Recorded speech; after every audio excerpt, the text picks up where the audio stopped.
We're live, I think. Please, chat, if you guys can tell us if we're live or not, tell us by saying hellos in the chats so we can make sure everything is running fine and dandy. If not, then that means things are horribly wrong and we'll have to fix everything, but I think we should be live. And what an interesting cast of peeps we actually have tonight. Yeah. This is like the most obscure duo I think I've ever seen be in the couch today. We back. The boys and buddies be back here, chat. Richie and I are back. Yeah, what an unusual turn of events we find ourselves in. But hello, once again, everybody, one and all, welcome back to another exciting edition of the PokePod World Podcast, where me and my pals gather around on this nice little show floor to go and talk about shenanigans that have gone down within the past week. We got a couple of things going on, from the latest episode of PM 2019 to brand new Pokemon Scarlet and Violet trailer featuring some brand new characters being added into the mix, amongst other topics as well that we will get into momentarily. Of course, before we dive any further, we always have to take this opportunity to go and say hello to the following folks we got in this call. And like I stated before, we got a unique cast of peeps here tonight with me. So on my right over here, I got my boy Richie. Chewbacca, it's good to be home. Indeed it is, buddy. Glad to have you here. Home. And well, actually, this is new home for you. Technically, you never had a couch the last time you were here. well, thanks to the budget, we have a pretty damn good, comfortable couch at it. Yeah, the nice, strong ass couch. And to our very left over there, we got our other buddy, the world herself, Polly. Ribbon. That just tells you that she's just as excited to talk about that new mon. Yes. Typical language, but okay. Yes. Hey, listen, sometimes simple is best, don't you think? But yeah, so once again, peeps, we got fun things to get into tonight. So without further ado, let's get right into it. But you're forgetting. I was about to say, as a heads up, I was going to bring up somebody not being here. Well, actually, you I knew you were going to come in some point. Let's say hello to our special guest here. And of course, KG is loving that 35 million minute video about a brick. Oh hell yeah, bro! Although that's not a video here. I couldn't download that. In case people don't know, our buddy, wild. For some reason, our buddy Drift just posted a video on Discord that apparently was like 35,000 minutes. What's up, 35 million minutes. I'm sorry, 35 million minutes. And that was a experience. Oh, you guys want to see the Wiggles? I'll bring the Wiggles around if you guys want to see them. Don't worry, I'll bring them soon. But yeah, so that means you have to turn Australian. Oh no, not that Wiggly. I think they're referring to our Wiggly buddies. No. Yeah. But we're gonna figure that. Oh wait, no, I see where Wiglet is. Remember, he left the show the last time. He's right here with us technically. Oh, there he goes. Oh, look at the big lad. He's right here in the middle. He's just there, just vibing. Jesus, that's a big boy. Yeah, he's a big chunky boy, bro. That's a big boy. Oh, right. Look at the giant. Looks like a giant. I just came back to that. And stuff. There we go. Wiglunk. He's a chunky boy. I'll keep him up here if you guys want. There you go. You guys got yourself a nice little Wiglet. Wiglet's become a part of the show ever since his introduction in the series. So I see. Yeah, you'll get used to him. He just wiggles around. No rhyme or reason. He just simply does. Also, just because of the festivities, we got all these adorable looking Zorua plushies out here haunting our tables as well, which would explain the... Where's my world plush? No, your world plush is behind you. You're clearly carrying it in your hands. But I need another to be... what? You need more? Display. No, you took up all the space with your Zoro plushes. I mean, listen... You're right, but still. Here, you know what? Here you go. I'll slap one right there for you. There you go. The next set change we have to do is we're gonna have to get one of those. We're gonna have to get one of those long freaking tables from Home Depot. Oh exactly. God, those ones. Oh man, but yeah. Once again, let's say hello to our buddy over there to the far left, our buddy TSS. How are you doing, pal? Good. Let me tell you, folks. Had a mishap with the city bike, and I'll tell you this much. if you don't have a glass screen protector on your phone, I suggest you buy one, because it saved my ass. Because basically, I had my phone on a rubberized phone mount on a city bike, and then I was riding up the Greenway on the Hudson near Chelsea Piers, and all of a sudden, phone flies off, then it lies straight on the ground, like face down, Oof. and I saw cracks on the screen, and I thought, oh my god, I just killed my phone. And then I peeled up the glass screen protector. I'd put it on there on day one, and my phone was fine. Hey, you mean there's actual usage to these screen protectors? Because every time I always see somebody with a screen protector, whenever I peel it out, it always comes included with a crack on the phone in the side. Yeah, because No, what not happens me. is I take good care of my shit. But here's the thing. That's because they use the thin ones that aren't made of glass. They only look plastic screen protectors. God, I hate those, bro. Yeah, the glass screen protectors, like the one like Invisible Shield, those work. That saved my ass like $500 for a phone. So go and make sure that you put a glass screen. Yeah, and also a good case will also help out with that. Yeah, but the case doesn't matter if the phone freaking lies. No, I'm just saying in general the safety of the phone, because I have a pretty good case myself. Yeah, you want to protect the outer shell too, you know. Yeah, I mean, I have a Spigen, but the thing is though, the other issue is that most of the higher end phones these days, they're glass on both sides. And I'm like, who the fuck decided to do that? Oh, glass looks nice, yeah, but the problem is you're gonna have glass shatter on the back as well as the front. I'm like, yep. But we have a lot of things to talk about, but there's also other things I want to talk about too, because and I might as well do it now because we have a little bit of time. One is going to be Pokemon related and one's not. So I'm going to do the Pokemon related thing first. Gas. So Dogasu posted a dub comparison between for the Arceus special. And he goes into detail for every single episode because of course the dub made it into an entire movie. But there's one paragraph, part of a paragraph I like to read out aloud because I gave me a good chuckle. So I know what this is gonna be about. All right, so I'm gonna read it. So here it is. Quote: the other thing I immediately think about when it comes to the dub of these episodes is how late its release is. The original version of this episode came out in Japan on January 21st in order to promote the Pokemon Legends Arceus video game set to come out January 28th. That's pretty timely, right? But the English version, if you didn't see this special sneak peek they had at Worlds, then the earliest you could have been able to seen this was September the 23rd. That is a full 9 months later. It is the year 2022, people. You should not be able to go through an entire human pregnancy in the same amount of time it takes TPCI to dub an hour-long special. We are less than 60 days away from the release of Pocket Monsters Scarlet and Violet, and TPCI only just now released a special for a game that came out before the Generation 9 games were even announced. Why didn't the English dub for this come out way, way sooner? Why couldn't it? Unquote. So yes. So it's like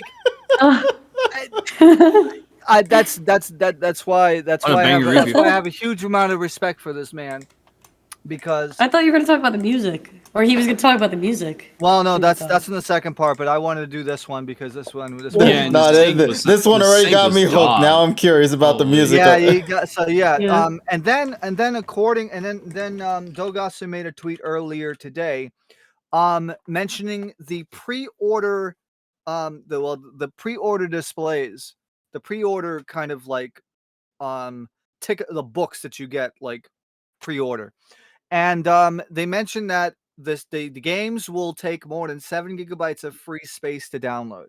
Yep, saw that. So yeah, pretty cool. There's also and basically the inside of the pre-order, the pre-order goes into like basic the basic fluff about the game. But as you saw here, it says that they mentioned the online multiplayer with your friends, and a new new Pokemon and new meetings of Pokemon and all that stuff. But 7 gigabytes is going to be the game. So considering that Sword and Shield were 10 gigs, so now smaller game confirmed. We're getting ripped off. I think it's efficiency with the I think it's efficiency with the game engine. Yeah, they probably also did a good job with compression and stuff as well, I would assume. Yeah, exactly. Yeah, probably. Joker. Jeez, how you doing, Joker?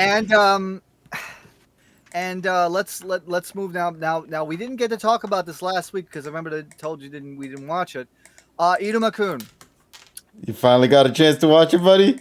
Yeah, and I watched the second episode too. So I'm telling you, man. This now, if there's one thing I have to give it to Iruma-kun is that the opening visually looks fine, and some of the cuts are fine. I just find that the song is a little bit out of place.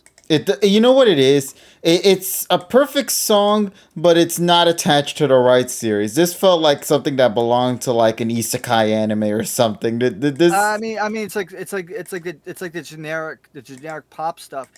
They should have had Da Pump made his third series. I'm surprised they didn't get them back for this one. I'll be real, but at the same time, though, the tone of the song fits perfectly with what you're going to get in this upcoming arc. Yeah, and I'm just going to briefly talk about just the basic point of at least the first part of this specific series. So the whole premise is that they're given an ultimatum for the first year students in the abnormal or the misfit class that if they do not all get to rank 4 Dottis, then they're out. They're out of the big. What is it called? The Royal 1 classroom. If they don't all get rank 4. So what they decide to do is they decide to pair everybody up with influencers that will help them achieve this goal. The problem is all of them are fucked up, and they do some weird shit. Yeah, you're gonna see a lot of them later down the road, and the shit that they make these characters we have Iruma becoming the Illuminati. It gets weirder. It gets fucking weirder. I swear to God, it will. Shit. But this is why I tell you Iruma-kun is the goddamn GOAT when it comes to the series. Like, when we talk about shows to look forward to this season, Iruma-kun, Chainsaw Man, Mob Psycho 3, like, you have to have Iruma-kun up there. I'm working up the courage to watch Chainsaw Man. I'm not afraid of it. I just mentally... You're not prepared for one character. Yeah. Mentally, Chainsaw Man just sort of, like... I'm not afraid of it. It just bugs me. I look at it, I'll be like, this isn't serious. Like, you're not a real anime. Wait, that's your concern? Isn't it? I don't know. The guy, it looks silly. Like, the guy. It's a mix. I see the guy, right? And I see the way he looks in his character design, and I literally see a giant chainsaw coming out of his head. And I'm like, this is stupid. He's so cute, though, the little creature. Oh, you're gonna love him. Trust me. I feel like a 15-year-old with anger issues made this anime. Like, every time I look at it, I'm just like, this is silly. No, but I think that's why it's gonna take off like Kimetsu no Yaiba did. Yeah, we need silly in our life, bro. But if you guys want silly, can I talk about one of my favorite Pokemon episodes that aired this week? What? Yeah, Pop Team Epic. So, yes. Allow me to explain why I said Pokemon, because this caught me by surprise. Apparently, the voice actresses that voice Pikachu and Meowth were the ones that voiced the 2 female characters in Pop Team Epic in this week's episode. They even actually had them have like a little bit of dialogue at the end where they playfully joked about like, is anyone even going to buy the Pop Team Epic Blu-rays at any point? And then the Pikachu's VA's Ikuya Tani, she's like, you know, I might buy the Blu-rays. She's actually, Pikachu. No, but she's like, she says, you know what? No, never mind. I'm gonna buy it. I'm actually gonna buy it. And then Meow's VA comes out, just says, Yeah, I'm not. The whole skit at the end. I'm not. Yeah, she just comes Everybody hates me. That's not true, little dude. Honest. Hold on. Well, I hate them. Well, I mean, if they don't charge fucking 9,000 yen for fucking Blu-ray, then I'll buy it. Yeah. So here we go. Let me get the names. Part 1, voiced by Ikue Otani and Inoko Inuyama, who voiced Pikachu and Meowth from Pokemon. And yeah, the Ikue Otani and Inoko Inuyama literally did the good bits there. I don't know if you remember the one Nessa posted about the Dora the Explorer shit. That was dumb in that episode. So it was so funny to hear Pikachu curse the shit out of a cow. Hey, folks, that's talent. That's talent. No, you want to know what's even better? The voice actresses were literally almost this close to breaking character. Like, when Pikachu's VA, Ikoi Tani, started screaming shit at the cow, she comes out, but like you can hear in her voice, she's like speaking like this, like, you know, she's about to break character kind of thing. Like, it was fucking hilarious. But it's the stupid farm guy though in this episode that was the MVP. Also, I think you live in a very you live in a very innocent world, KG. In my head, Pikachu is always cussing. Because there's no one that can prove me wrong otherwise. No, but see, I do think that, but it becomes so much more clear when you hear the VA of Pikachu come out and say fuck. Like, many times. And then Meowth having to come in and say, yeah, we're sorry about that. See, this is you, the viewer's fault for making this happen. You put all this pressure on her, and now you have to suffer the consequences of your choices. Like, that shit was a whole Dora the Explorer skit. I fucking loved it. Especially the end where the guy comes out again. He's like, oh, do you want to have my wiener? And then the two girls look at the camera and they're like, wow, I think I'm just being sexually harassed. Hey, audience, can you point to the person who's sexually harassing us? And then it pauses for like a couple of seconds. I'm clicking on Twitter. And a blue arrow comes out. I'm clicking on Twitter. And a blue arrow comes out and clicks on the dude. Oh my god, yo. And they're like, thank you. And then it ends with them sawing the poor guy in the log again. That is something. Wow. But the best part is, dude, that's a band-aid in the spot where the I'll wiener's never at. look at Pikachu the same way again. You know what that means? That means I have to binge watch freaking. I have to binge watch Papa Piku. Okay. You have to watch it like consistently, or can I just watch this one episode? You can watch like these. Okay, allow me to describe Pop Team Epic in like a simple sentence. Even I'm lost. It is a shit show done in anime form. It is literally shit show incarnate. Also, hey, what's up, Reggie? After the fact, what's up? Yo, Tyron doing me like he did JPR back in the day. I'm lucky, man. dude. But dude, you want to know what's better? I have to ask you guys. How do you guys like your chocobos? Because shaken, not stirred. Okay. Damn it! But I was gonna say dark meat, mild, crunchy and crispy. Now here's the reason why I said chocobo. The chocobo was in one of the skits in this episode as well, and it was so great because they turned the girls into chocobo, so you got to hear Pikachu and Meowth say "que" throughout the entire dialogue. What? Yeah, Polly, that's Polly, I think you know what chocobos are, right? It's a bird from Final Fantasy, and it's yellow. All right, there you go. Good. All right, cool. All right, keep going. All right, let's go. I googled it. Yeah, so there's that. And they had the chocobo, like the actual chocobo, like Square Enix worked on that episode, or on that portion of the episode, I guess. Mm-hmm. And they had the two girls turn into chocobos. So since they can't speak normal language, they literally were just saying nothing but que, but at the bottom is subtitles explaining exactly what it is that they're saying. But it's just so surreal to hear Pikachu say que. And Meowth also say que, but like not just simply que, but like quick, like that, like, you know, Coco from Foster's Home, like in that, yeah, like that. And it's fucking hilarious, bro. It is great. Also, there was another skit with the chocobo. I don't know if you guys ever seen like those paranormal videos, like when they're like these two people in the forest, and they're like in this green light and all that because of like the night vision. Yeah. the night vision. Yeah, that's what I was night thinking. vision. So you see the two girls, they're walking around. I was like, I don't know what's happening here. I think we're lost. And then if you listen very closely in the background, they use the Final Fantasy V Chocobo theme song, slowly getting closer and closer until the Chocobo springs out and starts chasing after the two. And you hear one of them go like, "No, Chocobo, no!" It just ends like that. Like it's a fucking horror clip. It's really good. Like, genuinely speaking, it is one of my favorite episodes of Pop Team Epic. I'm gonna have to freaking watch the first series now. Dude, listen, I told Nessa she has to as well, and I'm kind of curious to see what Nessa has to say about it because I like. That means I have to sign up for Crunchyroll again. No, I think it's a No, you don't. You can fucking just have an account on Crunchyroll and just you're gonna have ads. That's all. No. I was gonna say I think it's available on Netflix. I think that's what Nessa said. I don't have Netflix. Or was it Hulu? I don't remember. TSS. You have a friend group. Yes, you do have Netflix, bro.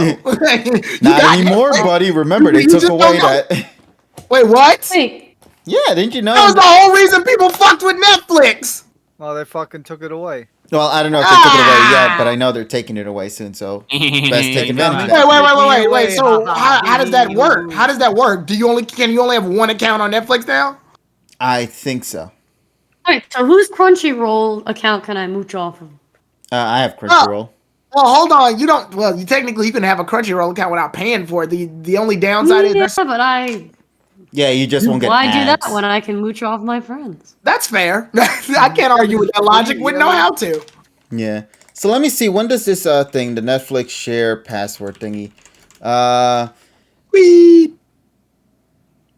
Netflix is serious about cracking down on password sharing. You're going to. Oh, here we go. How much is Netflix charging for password sharing? You're gonna have to pay $3 a month.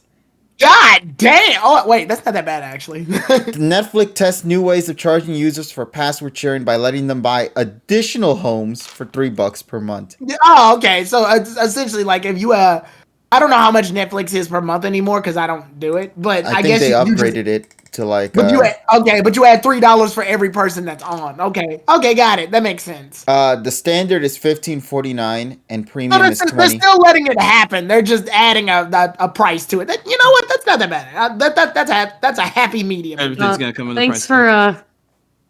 Thanks for clarifying, Cosmic. What happened? What did she say? we love sharing podcasts. Let's go. And make sure to share our podcast on social media by going to the PokePod World Podcast YouTube channel, where we'll be posting full episodes of these about a day or so after they are aired. Yeah. Hey, at this time, it's not me shilling my channel. Join the Discord server so you can see Driftloon and the booty itch. Yeah, bro. I wonder how Drift's doing right now. Hopefully she got that resolved. Did you see that? I hope she saw it. I'm so bad, dude. I read How many views, KG? How many views did that YouTube short get? Oh, probably like about 300 or something like that. What the fuck? So stupid. Oh man, but the cowgirl one got almost 2,000. Are you serious? Yeah. Yo, I'm low key famous. Yeah, you're low key famous in for YouTube short world. Yeah, I'm famous. I'm wondering I wonder how that horse girl clip will turn out if I upload that as a clip. I'm going viral. I'm going viral. Oh man. Seriously, what we need to do one day, we need to get models so we can have VR chat. I love how most of KG's highlighted YouTube shorts are just me out of dangerous, perverted context. Yeah, well, to be fair, that's what they are. I mean, to be fair, you walk right into them. So I mean, it's easy. Oh no! I have full intentions of what the fuck I'm getting into, and I choose my words very meticulously. Okay. I have a specific set of words. Do you though? I know what I'm getting into. Only on Mondays. Only on Mondays. Only on Mondays. But yes, so on the Pokemon channel. Speaking of a set of words, I have Twitter news, but it's positive Twitter news. So this one's good. Any Twitter news is interesting news. Well, but so you know, recently we got that episode of My Hero Academia where Bunny Girl, Mirko. Yeah, so Mirko, the voice actress got on Twitter. The English one specifically. Yeah, the English one, the English dub one. She goes very amused by how often my voice work goes viral in the anime community. And the reason she quote retweeted this because the original tweet was, "I'm sorry, who voted to randomly throw in 'What's up, Doc' for the English dub when Mirko ends up busting into the wall and meeting up with the doctor?" I put in the comments. I put in the comments, it's a rabbit facing a doctor. I would have been disappointed if you guys didn't take that opportunity. LHH, right? I put that. And the voice actress sees my comment, retweets it, and currently it's got like 385 likes and still growing. Literally every time I look at the notification, it's like more people liking that one comment. So I'm thinking, okay, you know what? Maybe this is just something they do for everybody. So she's a popular Twitter. She's got like fucking 46,000 followers on Twitter, right? She's a voice actress for a famous anime. There's got to be a lot. No, mine is the only one that's got this high a number, and she's the one that fucking retweeted it. Nice to see you be very popular, Tyrone. Where's the vibrator? DMs to come to you to tell you to put it in the replies and shit. What the fuck? You don't know nobody? You know, listen. There's Twitter famous, and then there's Twitter sponsorship famous, where the companies would come to you and they would tell you to promote their ads by having you link it to like their vibrators and shit. You ever see like those purple vibrators, or you ever see the Oh, I saw that recently. It showed up on the fucking. There was an advertisement for Wish and that showed up, and I'm like, what the fuck? Yes, that one. Yeah, you know what I'm referring. Yeah. So those wait, Wish.com where you can actually just get like freaking like $3 brick games that break in like 3.5 minutes. Yeah, that and what was it? GoPuff. Fucking Go. I'm like, why is GoPuff selling this? This is so random. GoPuff sells sex. And then I thought about it. I was like, you know what? I guess that makes sense. You know what? I guess that makes sense. 10 good deal when, you know. What the fuck? So yeah, that's some interesting. And KJ, I'm glad you mentioned sponsor because at the end of the podcast, I have a brief announcement. Okay. Time for a special announcement 2 hours from now. So we hope you look forward to that. 2 hours from now, yeah. Go ahead and continue. Okay, so yeah, once again, I just want to, suggest to the community, please watch Pop Team Epic, please, by all means. I feel so sad watching this shit post of an anime all by myself and not having anyone to talk to about it until this viral shit became a thing. It's so good. Just gonna, what's gonna end up happening is I'm just gonna have like all of season 1 just on my secondary monitor and I'm just gonna watch it. Just let it run. Okay, I'm gonna give you a heads up right now as well. Oh no! What? Nothing. Oh, okay. Oh no! Oh shit! Tell me. Well, not again. Shit. What happened? Everything went away. It all went away. It all got deleted. No. It was what I was telling you about. Oh no! Wait, why? Because I deleted the. Oh, you deleted both of them. No. I'm sorry, everyone. Well, I mean, to be fair, it's not gone forever. You just have to go do it again. That's all. I can't talk about the activities. Yeah, once again, the PokePod does not condone illegally taking content from the World Wide Web, despite us doing it. Basically, but we don't say that. So yeah. Yeah, basically, all I want to do is make a silent Ambi. A silent ending, because he never got one. And no, the closest he got to one was him working on it on the Seven Winged Arc ending song, where he was conducting it. But that's as far as that goes. He never got anything else outside of that, bro. But yeah, so. Oh, actually, Polly, we were talking about Pokemon stuff earlier with TSS explaining the Legends Arceus, and you brought up something that intrigued me, and I want to hear what that is all about. So apparently, you were saying something about music portion that Togasu said? Oh. Yes. Do you want to explain that to me? Because I really want to hear that. Because the first bit about pregnancy with the Legends of Arceus special already has me intrigued, and I need to understand what the hell went down in the music portion of that discussion. Sync. You want me to give my thoughts on it, or should I read Dogasu's well, thing? first share it, and then give your thoughts on it. Okay. Yeah. So, Dogasu says, a whopping 100% of the background music in this first episode gets replaced for the English dub. The only DPCI dubs I even bother glancing at these days are the ones where the Japanese music is kept intact. The theatrical films, the web specials. So it's been a while since I've heard a TPCI replacement soundtrack, and yup, it's about as bad as I remembered. Nondescript tunes just kind of droning on in the background. Odd editing choices. At one point, the closed captions helpfully tells us that the dub is playing whimsical music during a scene that's actually supposed to be quite serious. The bizarre need to play music 24/7. It's like I went back in time to watching a dub from the 1990s.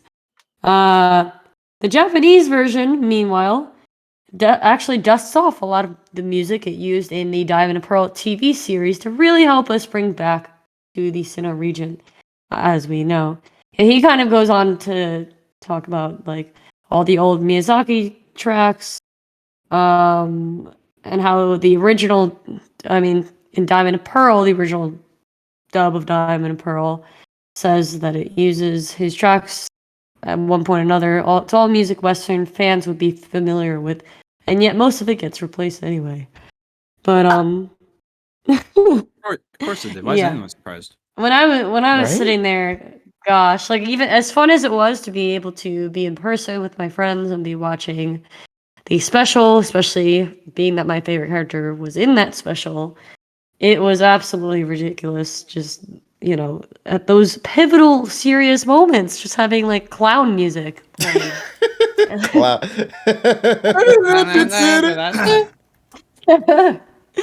Like he ran is like suffering speaking of music, like speaking of music, however, I don't know if you've seen it, but the ending scene from the Journeys dub with the reuniting of Lily and her father.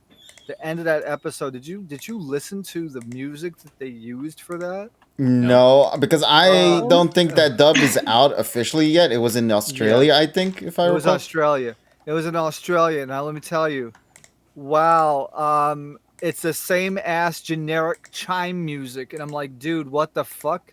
Is it? Yeah, let me see if I can find the tweet. I heard in the Lily episode they kept one of the dub songs in the Lily episode. Yeah, you know what that was? The fucking piano. That was. Yeah, they couldn't replace that. They kind of need to keep that. They kind of need to keep that for the plot. So I guess that one, they have to keep that. Yeah, but the fact that they had to do it because they had no choice but to keep it tells me there's something wrong, bro. Also, side note, it's Pokemon related. It's going to fill up time while TSS does what he's doing. It said, choose 2 Pokemon to protect you. The rest will try to kill you. The choices are Sceptile, Roserade, Sarina, Venusaur, Ludicolo, Ferrothorn, Leafeon, Torterra, and Rillaboom. So they're all grass Pokemon, right? The comment I put was, I put Roserade and Sarina, and then I put in the quotes, you want them to protect you, and then I put me, protect? Yeah, sure, whatever. Jesus Christ, what the hell? Sure, we'll go with that. yeah, that's what you want to call it. Yes, here we go. Gonna post it in general, 1 second. Oh, good, I filled exactly the amount of time TSS needed. Yeah. Jesus Christ, listen to this It was posted in chat. I just listened to it. And yeah. Holy shit, it's fucking awful. I wish I could hear this song, bro, right now. But knowing Goldfarb music, they copyrights. What the fuck are you gonna copyright me? Copyright me on some good music. Yo, the fuck? copyright me on these sick ass flutes. I was about to say, Tyrone, copyright that? Fuck that. Right. If you want to claim it, look, I'm gonna let you go ahead and win the court case. It ain't even worth it. Here's your $5. Soulless. Fucking stupid. You get the W in court, but you get the L in life, so it's alright. Soulless flute theme. Apparently, that's the to be continued song. That's really sad because Lily has one of my favorite themes. Well, the one that was used was the Hayashi track. Never and change it GPCI. sounded really good, but it's like, yeah, the stupid generic ass Journey's Sting flute shit, chime, the bell and the flute shit, which sounds like shit. It bums me out because that was, I think, one of my favorite episodes of Journeys. That almost, that made me cry. And I was thinking, like, you butchered the shit out of it in the dub. I feel like the emotion is I don't know gone. why. The moment he said the flute and the bell, I just thought of the most generic shit that could happen. Nastiest flute performance you ever heard, and then a ding. Hey, TSA, show respect. They put Lizzo on that flute. But I would rather hear off key. I would rather hear an off key recorder and somebody with a triangle than this. Yeah, I remember that. What's that from Titanic? That like bad flute rendition? You will. Yeah, but it's on the recorder. My heart will go on recorder version. Yeah. You could feel the passion in that recorder, though. That's the thing. Let's be real, though. There was passion behind that, man. You could tell he really did. But that would be worse than Passion of the Christ. Oh, no, not the Christ himself. Oh Lord! All right, let's see. The Christ of some outweigh the Christ of many. Let me see here what I got next for topics. Oh, Richie, actually, you said you wanted to bring this up, buddy. Now, here's the thing, Richie. You've been talking about this for how many years now? I wanted him to say, "Here's the thing, Richie." No. No. Well, welcome back, Richie. No. But fuck having a pizza party. Oh man, you get all the pizza, buddy. Speaking of, I continue. Yeah. So, Richie, this one's gonna be for you because I feel like you've talked about this for almost 2 to 3 years now, and I have not. I think this is the only thing that this franchise has now. And I swear there's something coming, but I never can tell what the hell is going on. You clearly are the one, I think, out of all of us here have been following this thing on a daily basis, really, to see what the latest information is going to be like. So would you like to give people, the deets behind what exactly is going on with the Wumpas, bro? The Wumpas and the Bumpas. But no, what's going on is that, well, first of all, one of the things that's coming out tomorrow is the latest game coming out on Steam. So in case you don't want to install shitty.net, then you could get it on Steam. Damn it, shitty.net is my go-to. Well, that's the last. I'm kidding. That's the last time you're gonna have to change it, buddy. I'm kidding. But no, it comes out on Steam tomorrow. I think around 10 a.m. Pacific. But anyways, it does come. Name of it? It comes out tomorrow, and by the way, for the lovely name of the game, thank you. It's Crash Bandicoot 4. It's about time. Basically, the latest entry in the series. Damn, it's about time they got that on Steam. Yeah, exactly. Oh shit! Wow, that's exactly what I said. You're actually not wrong. That's it. That's the news. Yeah, it's about time. But of course, as per usual, there's never just one. Basically, one of the prominent YouTubers of our community got some, I guess, like a package from Activision themselves, and it was basically a pizza box.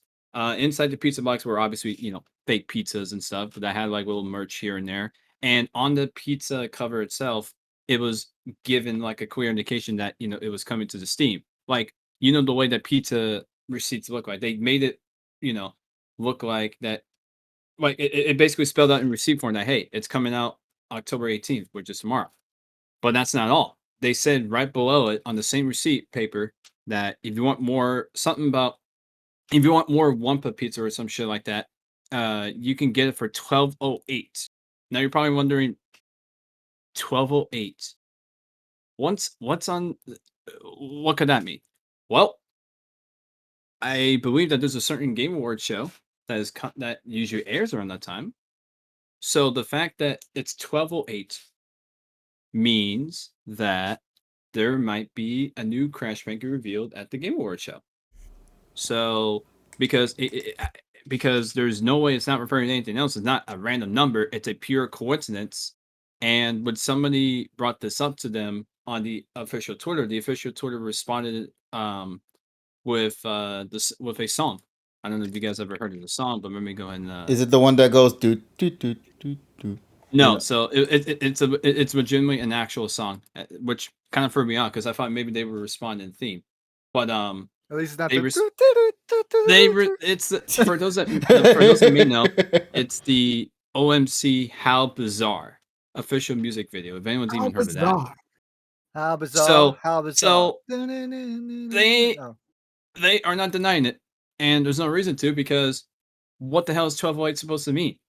It's not just random numbers. It's rather intentional. I hope to dear God they just wrote 1208 and they didn't refer to it for this year. They referred to it for next year. Imagine everyone watches it expecting it, and then it's a swerve. It was in European date format. It's already over there. It's next year. Yeah, wait till next year, you fuckers. But no, imagine they just wait till the end, and then we're all just looking at fucking Geoff's face, and we're like, that's it? No Wumpa?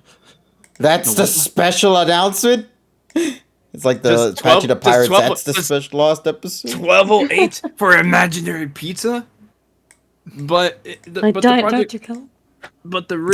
quick, the project in particular. You call yourself a delivery boy? This one's on the house. Oh, imagine if the 1208 was, it's an announcement for another announcement. That's yay, let's go. The Crash Bandicoot Direct, let's get it. It's E3. It's fucking Square Enix because they like to do that shit. Oh, absolutely. Any more carrying that? Remember how long ago? Remember how long ago we got? Yeah, I was gonna say. Remember how long ago we got the Final Fantasy 16 announcement, and then we got nothing else elaborating on it. No, I was more referring to the pre-announcement that they were going to announce Final Fantasy 7 remake. Oh yeah. Square Enix just came. I was like, we're gonna have an announcement to make it E3 announcement. Yeah, an announcement for an announcement. Jesus Christ, an announcement for an announcement. But basically, the project in particular is not the typical platformer that you would expect. It's more so, and I'll just kind of give a summary. Basically, it's been a rumor for a hot while, but basically, one of the latest things that they talked about with it is that supposedly that this is a 3D action platformer multiplayer brawler game, which has the codename Project Lava, or as the fans of our Lava community like to call it, Wumpa League. And basically, somebody has seen gameplay of it to some degree, although it could change because this was literally talked about in the summer. Basically, the comparison that we got, or games that are similar to what the insider saw, were basically free games. It's kind of like Overwatch, or for those that may remember this one, Plants vs. Zombies Garden Warfare, or even this obscure one, Bleeding Edge. So it's more of like an objective-based kind of multiplayer game. So kind of like Mario Party, but not entirely, if that makes sense. Huh. So it kind of has the Mario Party elements, but it's more. So it's like Pummel Party, maybe. Basically, but those were the comparisons that the guy talked about. Where basically it was kind of definitely similar to Overwatch, because obviously they're both of those IPs are within the same property, so why not? But it's more, but definitely similar to, like, let's say Plants vs. Zombies of Bleeding Edge. So, and also free to play means pay to win, which means it's going to be a non-starter for some people. It was supposed to be just like because it was originally supposed to be an add-on to the fourth game, It's About Time, but it kind of went through some shit. So now we're all under the assumption that it's going to be like, not only just announced, but like, but we're thinking that it's just going to be a full-on game just by itself. No DLC, no add-on, no nothing, just a straight up full game. Nintendo kind of did that with the Kirby Allies. Right. I do much so remember. So the fact that they, in a very coincidence way, put 12 away for the pizza price. That is probably when we're going to see it at the current state that it's in. So I'm excited for it. So, and I mean, obviously, I'm always excited for the Game Awards in general, just so we can, complain on Twitter about like this game won that award. No. People don't watch the Game Awards; they watch people react to the Game Awards. Okay, yeah, exactly. That's the Game Awards on Twitch so that I can see all the side comments roll up on the side, and then eventually it turns into You're gonna have fucking bunch of people leaves and all that shit. And then eventually the comments, for some reason, winds up gluing all these texts together that makes for a giant naked woman in the comment section, and it's fucking hilarious. Oh yeah, that's true. Or they spam like the wide people masturbation 777. Or they make the text look like Dwayne "The Rock" Johnson with the bewildered face. That one is good though. I love that one. But no, the Game Awards is such a joke. It is, but people just come in there just to see, maybe the one or two game announcements that people just don't care. I mean, while people are talking, you just see the comments. Well, I kind of have a reason to watch it now. Shit, pog faces and crap like that. It's for the meme. It's for the meme. For the memes, yeah. For the memes, yeah. But we're going to see information about it in the Game Awards in the next 2 months. I guess we'll figure that out soon. Yeah. Well, technically it's on the 8th, so would it be 2 months? It'd be like a month and some change. It feels a month and a half. Sorry. Yeah, it's a month and a half. Whoops. Yeah. Okay. So I'm just gonna bring this ladder over here to grab this wiglet. Don't mind me. Okay. Yeah, so in the meantime, though, just going to go and take care of that. So what other topics do we got ourselves ready to go into for today? Let's take a look. We got, according to the title of our stream, obviously, we got the new Pokemon we got to talk about. So before we get to talk about the new Pokemon, though, belly flop! I'm at belly. Let's go. Robzo says manga. We'll get to that. Actually no, let's get the manga out of the way so we can then get into the Pokemon stuff, because from this point onward we'll get. I know Polly has positive things. I don't have negative things to say about it, but I have things to say about it. And I don't know what the fuck I'm talking about. It is the Pokemon of all time. Yeah, pretty much. Yeah, pretty much. Of all time. Okay. All right, so let's quickly go over some manga, and I do have some recommendations. I even have a cringy recommendation as well. It's one of those do you guys ever have like those stories you read that is mid, but it's like your mid, like it hits those niches that you like? Despite I watched the Pokemon anime before. Pokemon. Jesus Christ, guys! No. I love how we all unanimously came to that conclusion. No, I should say Johto specifically. Okay. It hits all the because niches. if Tyrone says it like that must mean XY. It's very mid then. Okay. Oh yeah. Thank you, Tyrone, for saying that. You know what? Look, no matter how many Pokemon series fly by, whether they're good or bad, they're never on the same level as like a real anime to me. I'll say yes about Love Live, because I love certain specific aspects of it, because it's not just an anime or a manga. It's like the girls are they perform the songs, and they kind of take on the persona of the characters that they voice, and in concert. So that's probably one of my favorite parts of it. Whereas the show itself, I think it could have been better, but it's cute, but It hits those personas. It hits those niche spots. So yes, Kevin, I understand. That is Love Live for me, probably. So guilty pleasure. You wanted to know what our guilty pleasures are. Yes. Do you guys have any recommendations for guilty pleasure shows? Dragon Ball. Or I should say manga, to be more exact. Dragon Ball Z. No. It's not called Z in the manga. It's just called Dragon Ball. Yeah. Mid. That's a good. It's actually, but you're mid, like that mid that like is bad, but you still enjoy it because it hits those sweet spots that you so enjoy very much. Can you think of any on the top of your head? I'll give you guys one right now. It's currently airing at this season. It is called Beast Tamer in English, but the full Japanese name behind it is hilarious. The Beast Tamer who got kicked out from the hero party meets a cat girl from the superior race. That's really the full. That's the full title of it.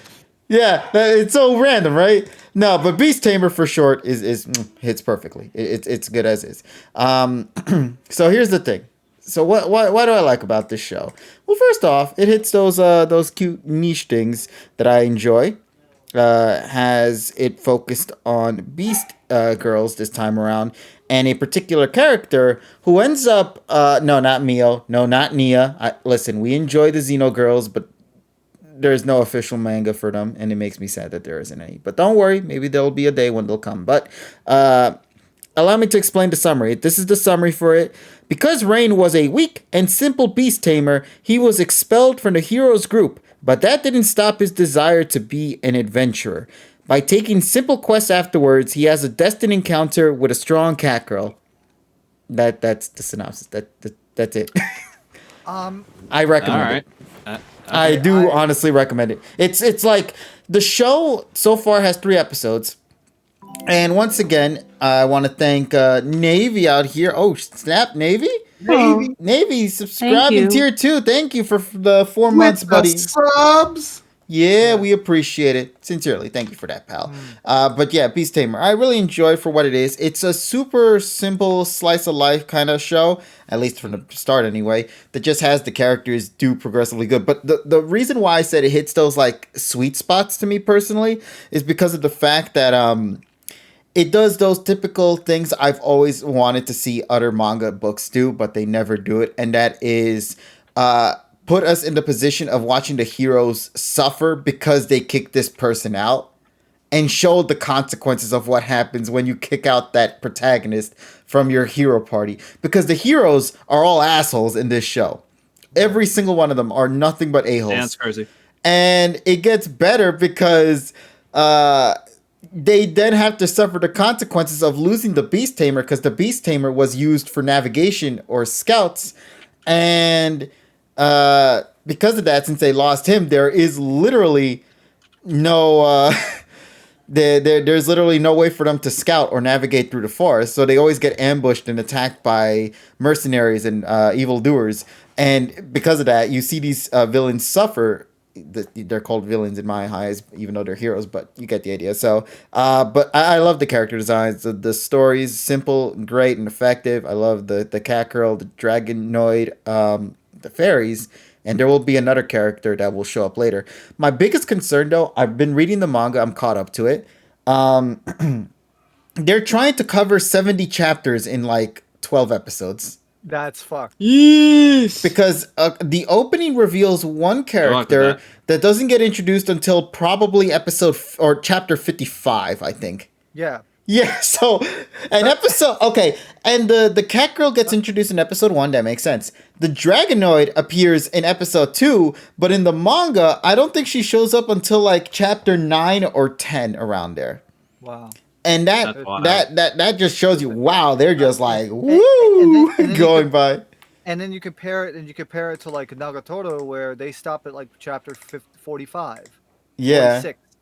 And now they're going to have 12 episodes of chapter 70. That means they're going to skip a lot of filler.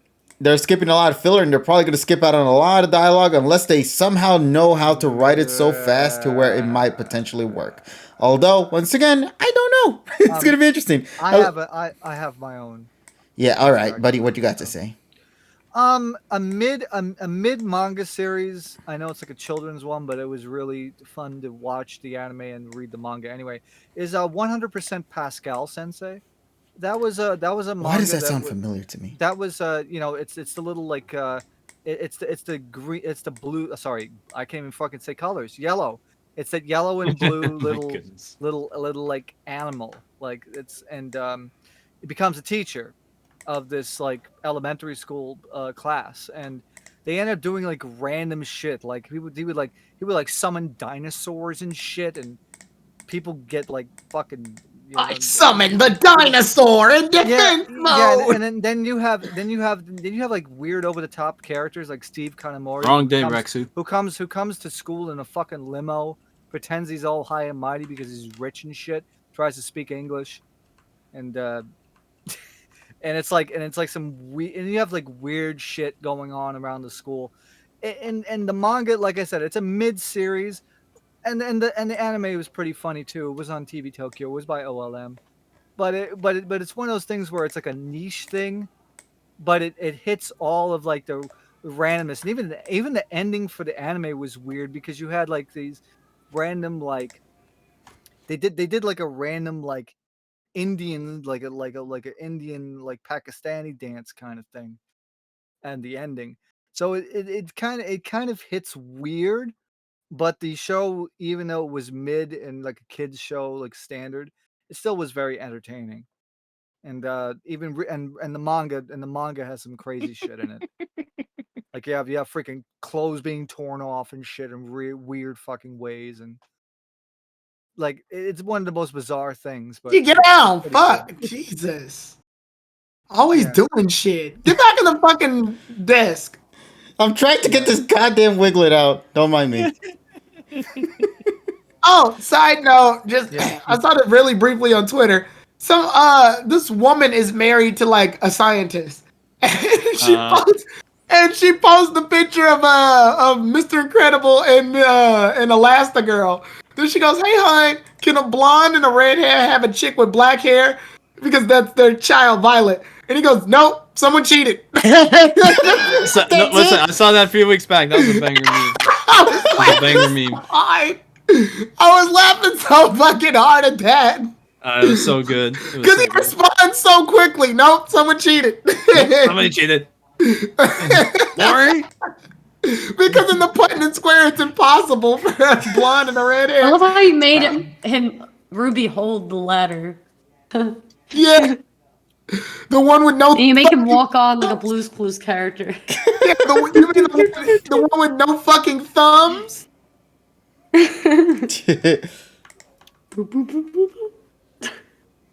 That's just fucking dumb. Blue's can do, we can do. Steve and Blue discovered interdimensional travel. You know, that's how I learned my planets. You know, for kids. I still remember the planet song. Blue ripped through the space-time continuum. We can too. Saturn. I tell you though, like you know, when you're 8 and you find that show for the first time, that was a. I need to know, and this requires somebody to have kept up with Blue's Clues all the way up to this point.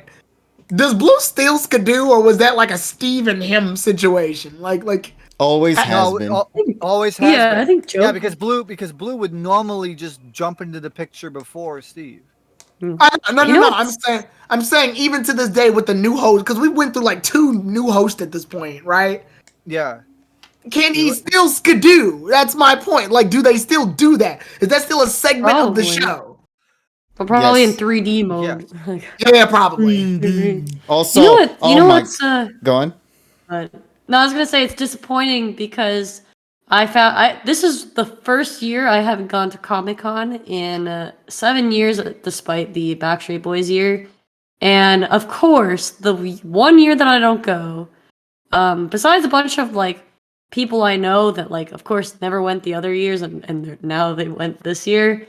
I found out that Steve from Blue's Clues was there and was like signing autographs and stuff and like doing like a meet and greet, and like so disappointed. I could have met like my childhood. There's no way I can say the sentence without it getting fucked up. But I didn't realize the constant amount of sex that's been happening on Blue's Clues. Motherfucking Salt and Pepper have paprika, which I remember. But then they got motherfucking cinnamon and sage and ginger. Damn, these seasonings been just popping. In my absence, these seasonings just been getting it. You got 7 herbs and spices coming through them, man. What the Yeah, exactly. Okay, so hold up. This just in. I'm being told that Sage and Ginger are twins. All right. Yeah. Oh, Hell, what the fuck? I just remember Hey, listen, they still got Paprika. it in. I only probably look at Paprika. Paprika's like grown and shit. What the fuck? I remember when Paprika was a baby. I remember when I mean, she Wow. was born. Remember when Paprika was freaking born? That was a special yeah. event. Remember they made such a I big deal about remember. that? 98, Yeah. 798, yeah. And now they got cinnamon and shit. What the I was fuck? probably like 4 years old. Yo, what the fuck?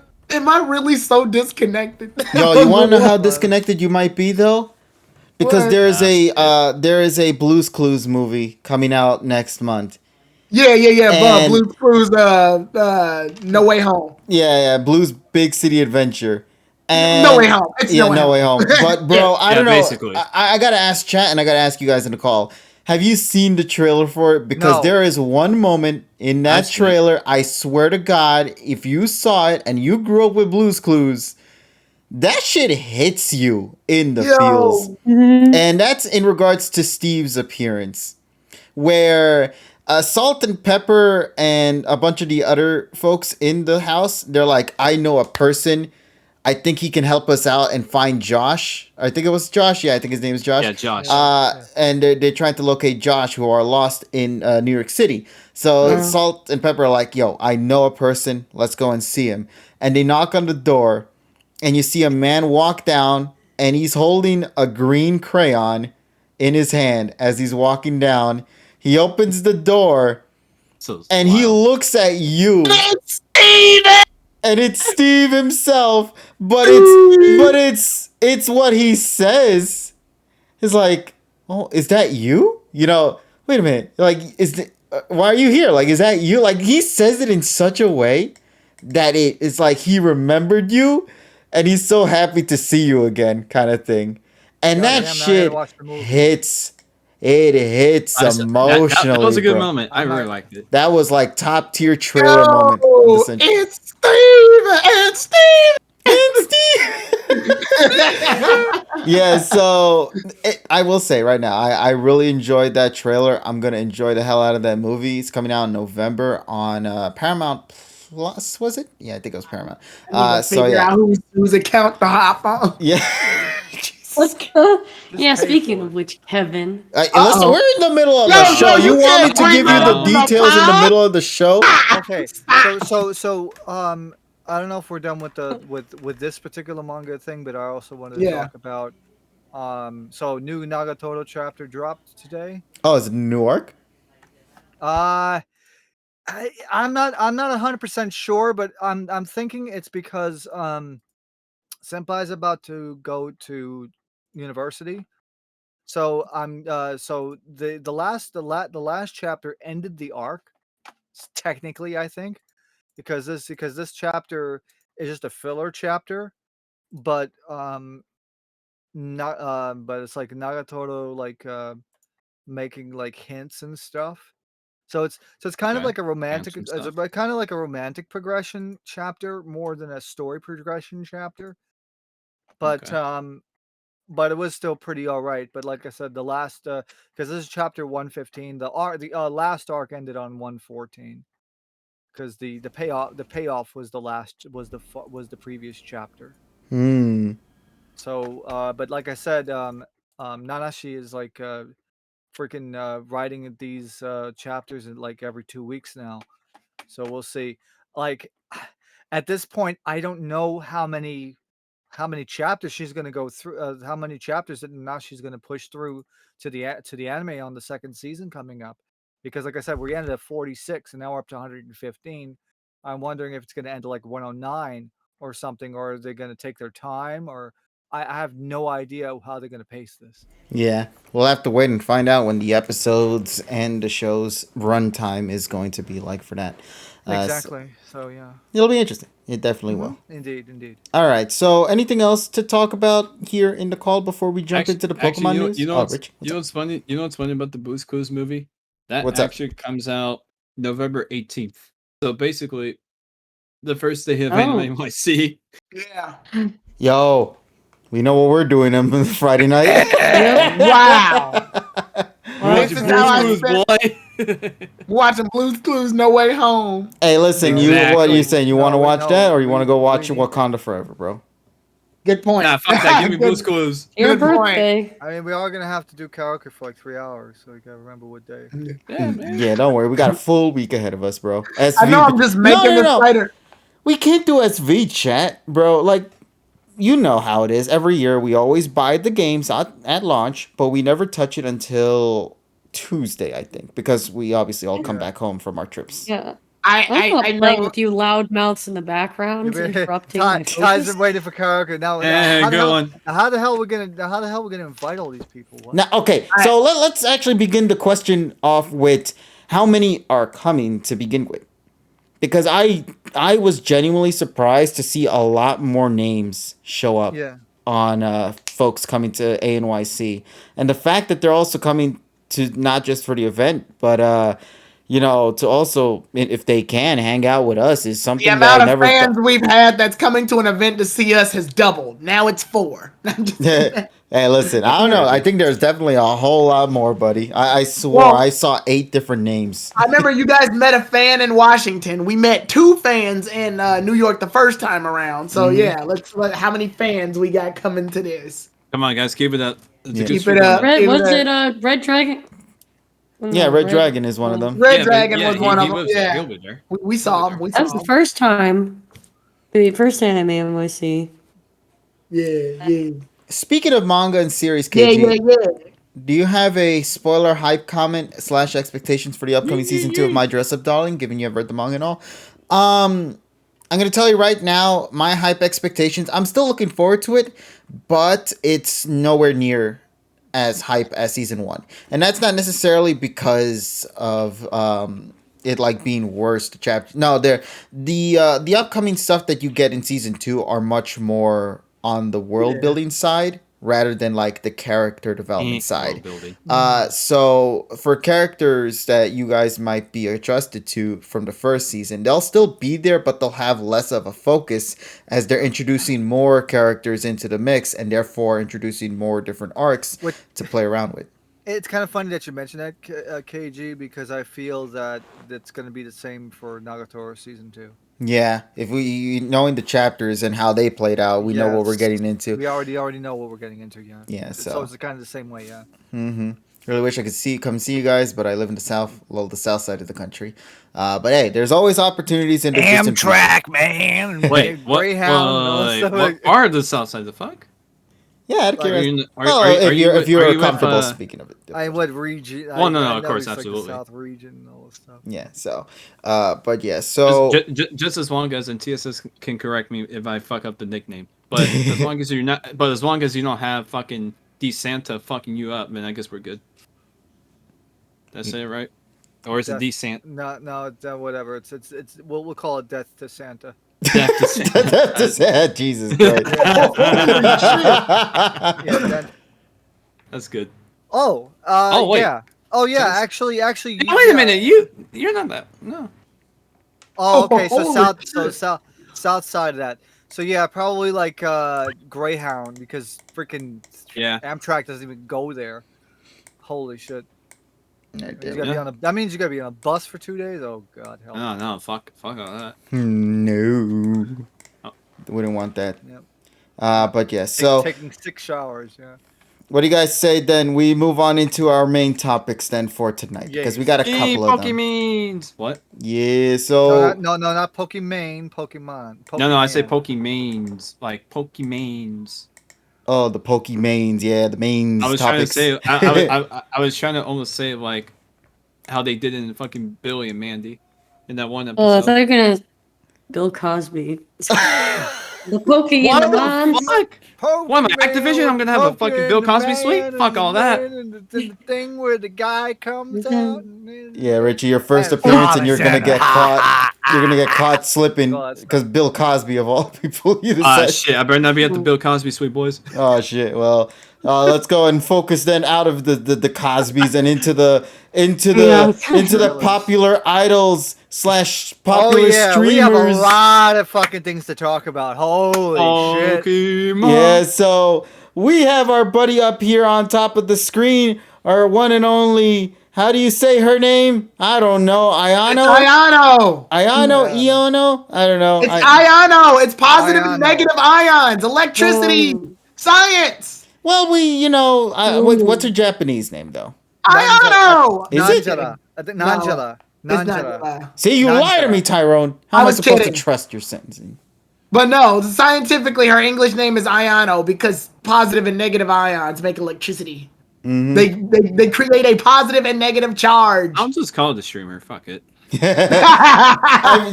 So if you guys ever want to see one of your favorite PokeTubers, there she is, right there, confirmed. She's the number one PokeTuber by technicality.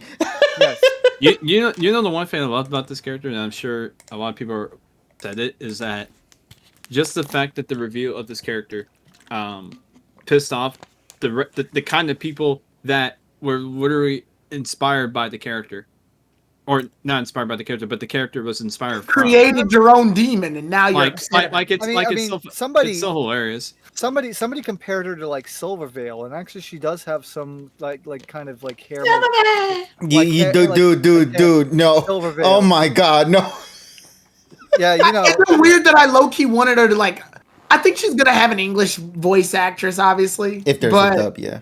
If there's a dub. But I kind of want her to stay Japanese. Is that weird to me? No, I really love her voice. I mean, considering that's the same girl that was the lead protagonist in freaking Dumbbells, the Dumbbell anime. Well, I want her. Oh shit, her? Really? Yeah. The gal?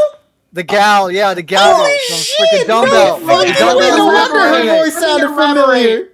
Let me elaborate as to why exactly I want her to be an English dub. Even though it's not confirmed. I want her to be an English dub because, like, I'm not English, sorry. I want her to be Japanese the whole way through, like, if the game has a dub. I want her to be, her specifically to be Japanese because that's kind of the direction that goes, isn't it? Like, a lot of the VTubers that most people watch that are popularized, yeah, there's some English ones, obviously, but like the Japanese ones are the ones that people look at a lot. Like they get a lot more views. So I feel traditionally it just works better if she was just in Japanese the whole time. Yes. Plus, video games have done that where like a character, Tekken does it all the fucking time, where characters all speak different languages, but everybody can still understand everybody.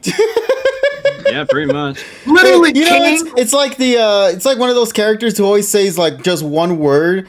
But everyone clearly can understand what the hell that character's saying. So it's like Coco from Foster's Home says Coco, and everyone's like, listen, Coco, I understand, but like, what the hell? Yeah, I know in King... Or Gary the Snail. Johan, it's too late. It's too late. It's already...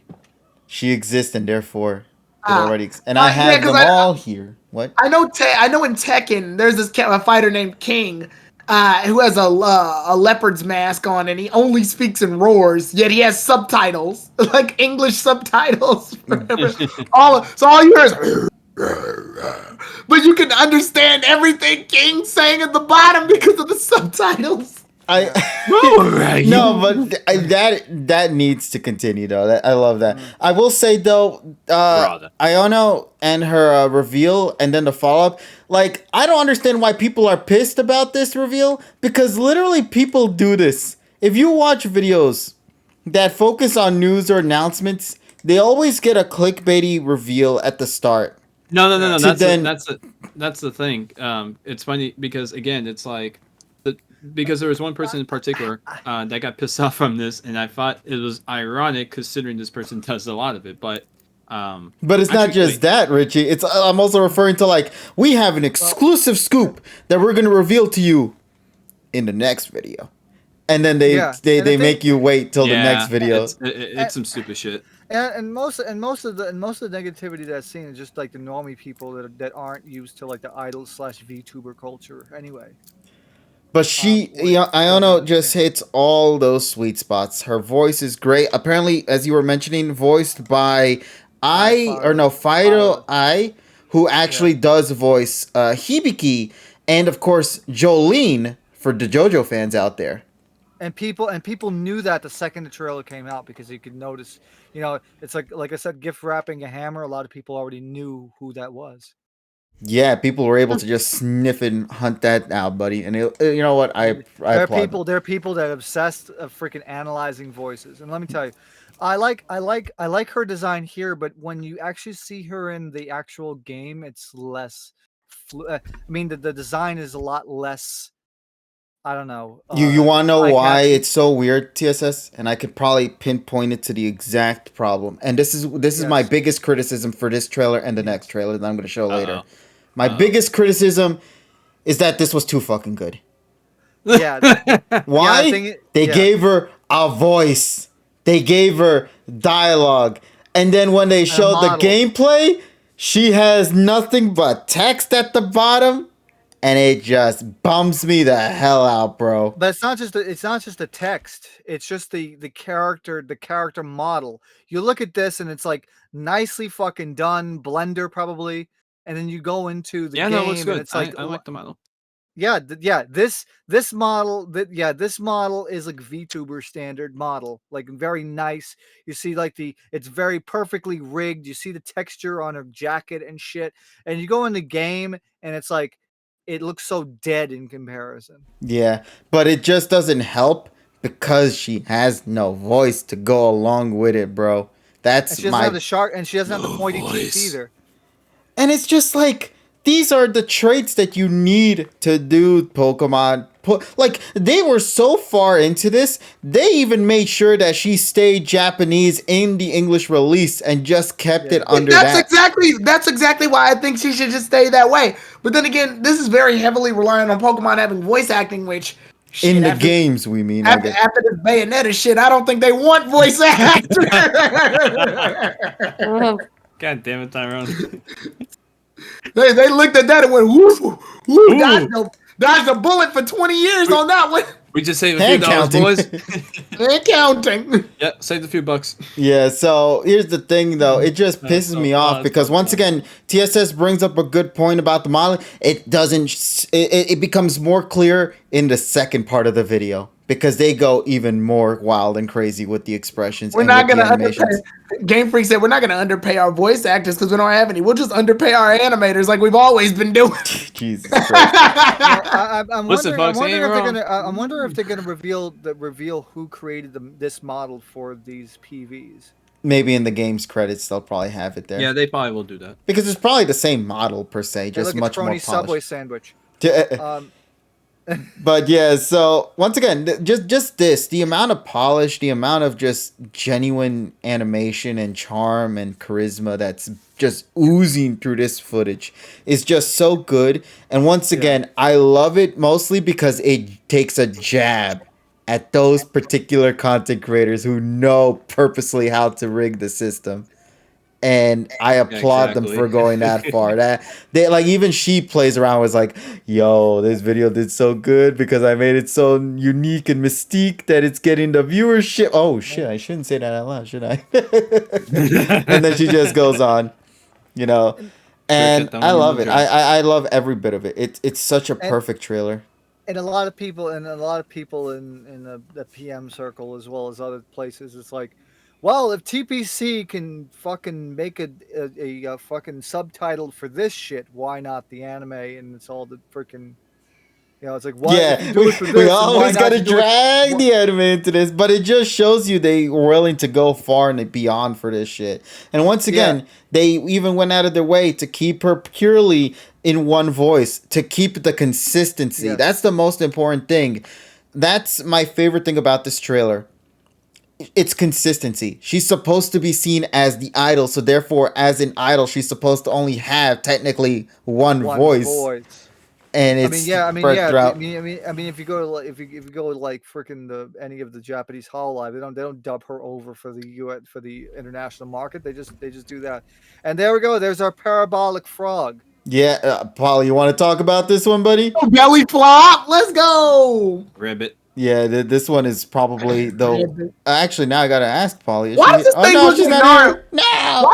Why does this thing look like Naruto's coin purse? If anybody's like, Yeah, I'm here. Oh, there. if anybody's grown up with Inserting- Naruto long enough and seen Naruto's coin purse, that's exactly what it kind of looks like to me. You know what it reminds me of? It reminds me of that coin from Super Mario 64. That little green thing that just like spawns in when you get close to it, but he jumps. Yeah, and it spits out coins. Exactly that one. But Polly, the reason why I was bringing you up is because it's your favorite new mon that we got here.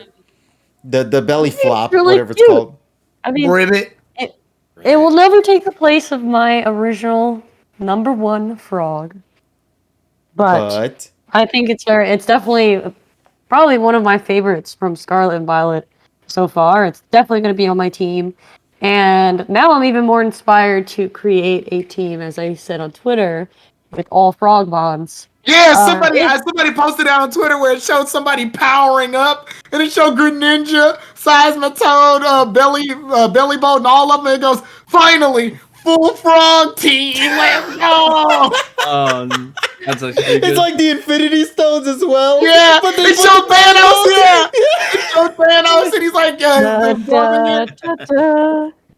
That's good. Yeah. Frog. And then you see him putting the belly stone in there, and then he just starts screaming in the forest. It's so cute. I definitely I kind of like the contrast of Palpitoad being water and ground, and now this being electric. So I would make a Gravity Falls meme where it shows all the frogs where the books are, and then it cuts to Polly going, finally, I have all of them. What's that chocolate fish from SpongeBob? Chocolate! After I've been trying to catch you, boy, all day, and now that I've got you, I want to get everything you got. Thank you for your patronage. Yes, I'm very, very excited. It's very cute. It's at first I was like, oh, okay, it's kind of derpy looking, but it's grown on me a lot, and of course I like that it's a frog, and yeah, it's I really like the interesting type choice. I have to say it's one of my favorite parts about it. And as some people mentioned, the design definitely harkens back to the beta version of Polytoad from the '97 Space World demo. Nice. And, it literally looks almost similar to a T in certain aspects. But I think that's amazing. It's like we take designs that we created long ago and repurpose them for the new generation. And what better region to do it than the meme region? I'm mad at the name though, Belly Boat. They could have called it Riblets, but they didn't. Yeah, but it sounds like riblets. Well, it's supposed to sound like Ribbit and Blitz. McDonald's McRib. Yeah. Yo, can I get the McRiblets? McRiblets. No, but see, we have a Blitzel already. Yeah, like Blitzel and Blitz. Yeah, sure, we do. Zep Striker. Zip Striker. Yeah, that's what I was thinking. I thought they would go that direction, but Belly Bolt is okay. Time to rip it and rib it. If you know that reference, and also since we're talking about Iona's character model in the game being a disappointment, so is Belly Bolt's. Kind of like I said, once again, the PV makes it look so good, but then when you look at it in the game, it's like. Yeah, I think it's just once again it's when you show all this off and show just how far they're willing to push just promoting a new mon and everything with the features and all that. And then you go to the main game itself and you realize that a lot of the things that made this so charming to look at kind of disappears because they don't have voices or they don't have interactions like this. I would not mind if I had to. I would not mind if I go to a city and it's just like an arc in the game where you're literally just looking through her perspective throughout the entire arc in that gym, in that region, or in that city. Like, these are things they need to establish in the games because it's nice to visit the city, but you never stick around there for as long as you think you should. Because once you beat the gym, you go straight to the next one. But there should be something that keeps you enticed in that city, to keep you there, to come back and to take care of things through that area, you know? But it's shit like this I love. I love this stuff. And I will hope that maybe in the future they do more of definitely this. see. Yeah, I mean, I would love to see them do like a maybe like a 10 or a 20-minute live stream kind of pre-recorded thing. I would like to see that happen. Kind of explaining the lore after the games come out and stuff like that. Oh my god, if she's like the promoter for like all the new Pokemon and shit from this Yeah. point onward, I would not mind it. Yeah, if she announces like Oh, all like DLC or whatever or extra or events and shit, I'd be Yeah, down that for could make that sense. shit. Yeah. Yo, shit, She was a holy sh- shit, she she was a would announce streamer. World, she would announce the TCG, she would announce the Like, DLC. like give away Pokemon and stuff. Yeah, that's what pisses me off because they could do it, but they won't. Well, you never know. I mean, come on. I mean, if this is any indication. I mean, I guess. Yeah, but Pokemon doesn't do shit that other games do. Pokemon does shit other games do 10 years after the fact. No. Here's the thing. They do it. They've always done it, but it's never in the games is the issue. It's If always Sonic could go outside. yeah, Donnie hit it right on the head. If Sonic could go B-tubing, then Pokemon can do too. Exactly. It's just so fucking cute. Just look at this artwork, bro. It's just so fucking fitting with this character. It pisses me off. I was always because thinking I love it. Raihan would do that, but they didn't have it with him either. Yeah, So but the thing is though, I was actually talking to somebody the other day, and it's like, now that the selfie mechanic is in the game, it kind of actually undermines Raihan's character a bit. yeah, And they Yeah. held him. Yeah. Yeah, they killed him Yeah. like they killed him in Journeys, bro. Gone and forgotten. so hot to me. I don't care. Oh no. See, he can still be hot, but Yeah. like outside of just that, But that's it. Ayano Yeah. has a much better appeal because you see how they treated her so far. I mean, her personality speaks for itself. Ryan's personality wasn't that bad, but it was like so cookie cutter. Yeah. While Ayano's personality is very like flamboyant and similar to Idol VTuber. Listen, man, I'm just and it hits realistically three different perspectives. It hits the VTuber perspective, the VTuber fans, the Idol fans, and the Pokemon fans. So they have like a triple threat. So I feel that if she has traction, then I could imagine that TPC will be using her to announce special events and things. I would love to see it. Listen, Have a good promotion of the game. Pokemon anime. I know that we're in a weird moment where we don't even know what the future's like. Where we do not even have an announcement for the next series. Yeah. honestly, like I had this What's taking it way back, but I thought Malva was gonna be the one to do that back in X and Y because they set it up like that. Like she has She's like like her a own camera, little. right? Yeah, they Yeah. said it like She's she like has a she's whole like the setup newscaster. for it. Like Yeah, they had like a shit. newscast thing. They had like the little transceiver, but not like the little hollow caster thing that makes her show up on the lives. I thought it was going in that direction already, but they didn't do that. She shows up twice. No, see, it was meant to be in Z, but we never got it. So Yeah. See, I love when these kind of new Pokemon, I don't want to say professions, but like, or hobbies or whatever are created, or rather made canon in this universe, because then it kind of, it lends itself to like the creativity of the fans to imagine, oh, like, maybe Serena's a fan of this girl, like, since she liked Pokevision, or Shauna. Like, just different headcanons could be created from all this new lore that, constantly comes out with each new generation. I like that somebody on Twitter made Ayano. They had Ayano in the thumbnail, and it says, "I apologize." It's basically she's making an apology video. I was dying. That shit was hilarious. wait, what? Somebody made a joke about Ayano making an apology video a couple of months after. Yeah. What is it? The PewDiePie? Wait a minute. Yeah. Oh, wait a minute. Is it based off of that one the one freaking VTuber that had the prawn thing on the freaking Splatoon 3 where she came out with a freaking She came out with a in T-Rex costume. the T-Rex costume and shit. By the way, her account was fucking banned off of YouTube. I found it. Hold on. I'm gonna toss it in general real fast. I wonder if I fucking saved that though.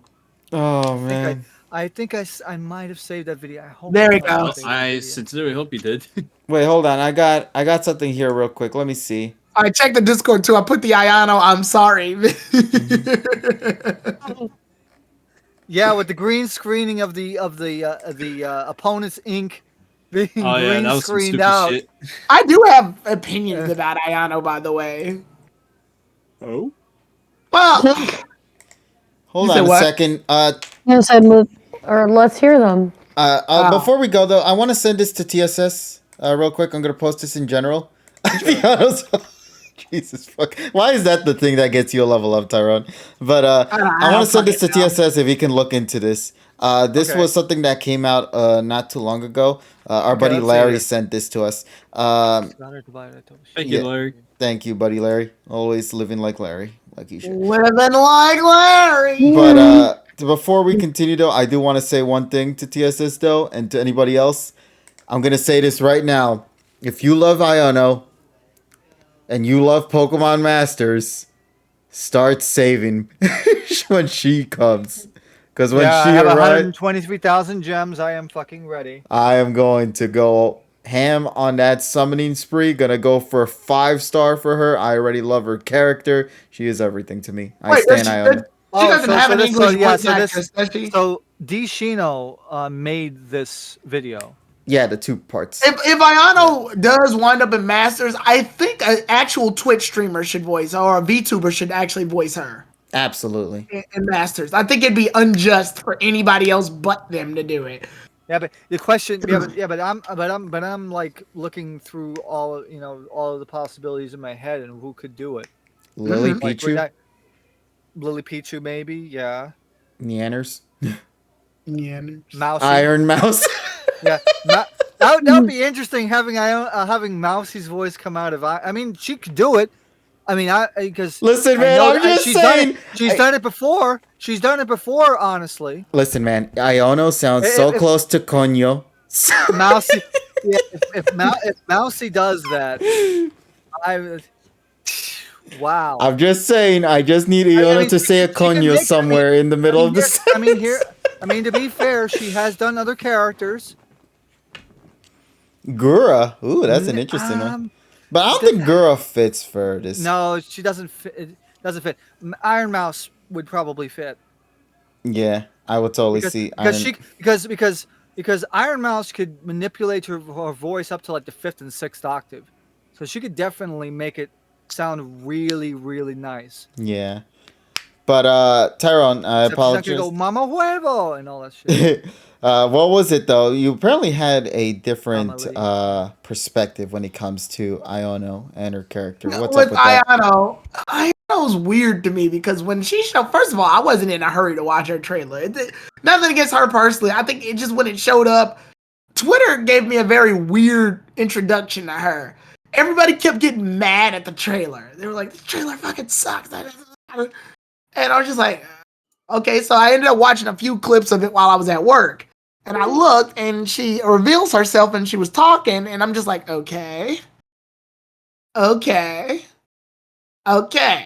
And like that was it. That was it. Like nothing about it made me go, oh, okay, I'm really like, okay, cool. We got a VTuber gym leader. Okay, fine. Like you guys know my opinions on VTubers. I like them, but I'm not on the same level as like Terrell and TSS and shit, where I'm like in love with them. I think they are okay. I think they're great for people who are camera shy and don't want to show their face, but still want to show their personality on the internet. I think they're also great to like show off various personalities, and they don't get the downside of aging because a VTuber model can stay that way forever. I feel like there's pros and cons to being a VTuber because obviously the con is when people see your real life face, they get a little bit more of a connection with you in a real standard because person. But VTubers have their own level of charm. They've got characterization. They've got like if the character's done right, then they gain like their own personalities and become very iconic. I got that. It's fine. When I look at them though, and I see all of this, like I just was like, it's okay. Like I don't have a negative feeling towards her, but I also don't have a positive one. I just think it's okay. I figured Pokemon would go this route any damn way because Raihan kind of did the whole like streamers guy thing. Like, what's up? It's your boy Raihan coming at you live. Got this motherfucker in a double battle. Thought he was gonna be in a single battle. Taking selfies of this bitch. Click. Like, I don't know. To me, Raihan just seemed like he was already the step towards that shit. So I guess I wasn't as offended as everybody else is. What I wanted to know was why everybody got so offended by it. And the only three things I could think of was, you ever do something that's popular and then your parents try to do the thing that you did was popular? That's kind of how this is, I guess, in some people's mind. Yep. It's like it'd be like if your mom was like, look, Polly, I'm on TikTok, doing TikTok dances. I'm flossing. You'd be like, ugh. Oh my gosh. Exactly. It's that. That very reaction you just did is, I think, the feeling that people have. Pokemon already has its own level of of whimsy and wonder and humor and like fictional world to it. So I guess it feels weird when it hits closer to home. It's the equivalent of if Ash Ketchum said he had to, I don't know, it'd be weird. It's just like if Ash Ketchum said he was doing the Dougie or something. It's just something you don't want to live with. I would actually say it's because while the Japanese preview post on social media was more direct about what was going to be contained in that reveal video, the English account did not do that. They were more ambiguous. All right, I'm back. And I think that was it. KG, I was talking about one of the reason why I think a lot of people had a negative reaction here in the West was because the Japanese social media posts about this trailer with Ayano was more direct in terms of what they were going to mention, as opposed to the English side being more ambiguous. Yeah, wasn't it like they said we're going to reveal a gym leader or something? Yes. Yeah. But on the Japanese one, and then on the English one, it was just like, new news. News. News, bitch. Well, when they do that, they also give off this impression that it's gonna be like this very hefty trailer, when in reality, it's not. Most of this is just playful anime fluff. Mm-hmm. Until the next trailer shows in and she reveals Bellybolt. Now, I think Bellybolt's an okay Pokemon. I don't know if it has a de-evolve form and an evolve form or anything. It just sort of exists right now. I know it has a unique ability, but outside of that, it's a electric frog Pokemon. Okay, that's cool. That's fine. We stand frog. It's very playful. I think the problem that people are mainly having here is that I think also people are going, all of that just for this? Like they feel undercut, which again, KG already pointed out. That's kind of how clickbait works. It's like it gets you hyped up for, essentially little. Well, at least it's better than Sun and Moon, where they reveal fucking 11 Pokemon in one trailer. So. Oh yeah, definitely. And then everybody's always said it, like where they say, you'll see in the comments of some videos like that, where it's like they bait you into something, and then somebody in the comments will go, minute 4 and 10 seconds is how you get the reveal. You're welcome. They do that because at that point you just trim the fat. The rest of it is video build up and rigmarole in order to increase the algorithm. And it works. And it works. Obviously, it works. I think the problem here is that people feel. Another problem I feel is that people feel like this hits a little too close to home for them, especially the Pokemon VTubers and Pokemon YouTubers who do this very same tactic. It's one of those I don't want my reality and my fiction to mix situations. And also, But I mean, reality is going to dive into fiction no matter what at the end of the day. Especially if you're VTubing, for Christ's sakes. Yeah, if you're a streamer or content creator, this chick is you, basically. Although I am curious, is she a VTuber or is she just no? She's an idol. She's an idol. Oh, she's an idol. So she's almost like almost like a Lisa, if I had to break it down. Yeah, because that's the vibe I was picking up when I saw it. I was like, oh, she's just a child version of a Lisa. So yeah, because she mixes because in canon she's an idol, but in terms of like the the whole character design, it screams VTuber. Yeah, well, and that's what I thought was interesting too. I thought they were gonna actually go a lore route with this, where they have like, because some people posted this on Twitter. One of the characters that was introduced very early on in Scarlet and Violet was Penny. She's like a shy teenage type girl, and the theory was she is Ayano. That's her personality. That would be the biggest plot twist. Which I thought was a good idea, but then I was like, it's Pokemon. They're not going to do that. Yo, imagine if they did, though. If they did, somebody timestamp this, and we'll see you in about a month and change. Yeah, I mean, shit, prove me wrong. Do it. Please. No, we liked it. Like, let it be clear. We don't want to be right in these situations. We want to be wrong. I don't want to be right. I want Pokemon to step up and do that. Pokemon's main big problem when they do stunts like this is the idea is always there, but the story execution is always mediocre at best. Yeah, that's why people get so attached to the anime, because the anime tends to occasionally break out from that threshold. Yeah, elaborate. For example, Karina in the video games, Karina just does a generic gym battle and then a successor battle afterwards. In the anime, she gets like a whole arc. Yeah. Or in Sun and Moon, where they give like the characters side gigs, like the one with the toucan, and she literally uses it for golfing, and you actually see her golf in that episode, and it's one of the most bizarre things I've ever seen. You know what? It's thanks to that episode I remembered she's in the game. I completely forgot about her. She is irrelevant. Like, I think she's like an Elite Four member, and that's it. They never elaborate on her. She is sort of just there as a person. But yeah, that's my big. Also, I thought the Magnemites were gonna be the Pokemon because I kept seeing them blink and do all this crazy shit. I was like, oh, are they making fairy type Magnemite now? No. You know what? That would be amazing if they were always there this whole time. Like they take the Shellos approach. On the east side, you get the male or the mint one, and then you or a male and female, like female with the ironic positive negative. Negative, yeah, positive might and negative night. Negative might? Negamite. No, never mind. No, you can't do that. You can't do that because it sounds bad.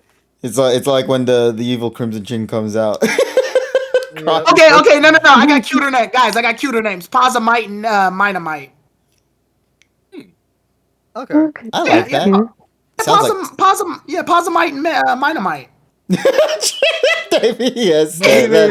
Maybe, come on, man. Dude. Yeah, I like that'd be cool, Posimite and Minomite. Yeah, I would like that.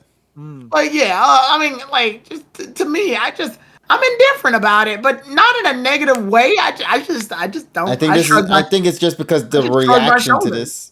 Yeah, I just shrugged my shoulders. I think Twitter took this so extremely. It went either one way or another. One side, people fucking love her. They like love her. They think she's. I mean, remember you had freaking fan art within 10 minutes. Yeah, people love her. They hold her as the best. They're like, this is the best thing I've ever seen in my life. Oh my god, she's a queen. I love her. But then I looked on the other side of Twitter. Yeah, I looked on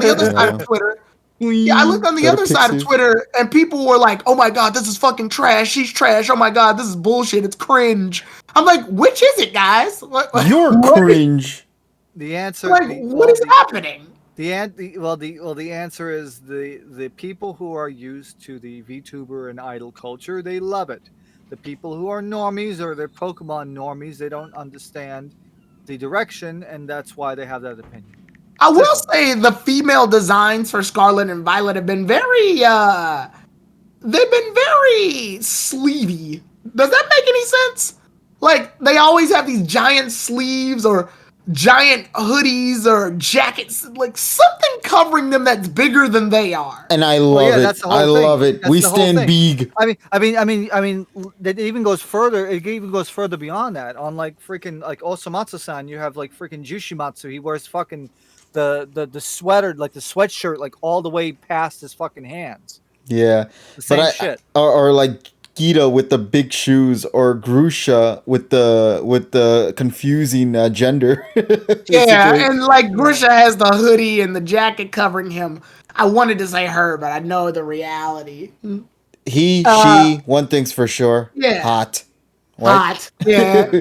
No, cold. Gym leader. Hot, and you're cold. Yes.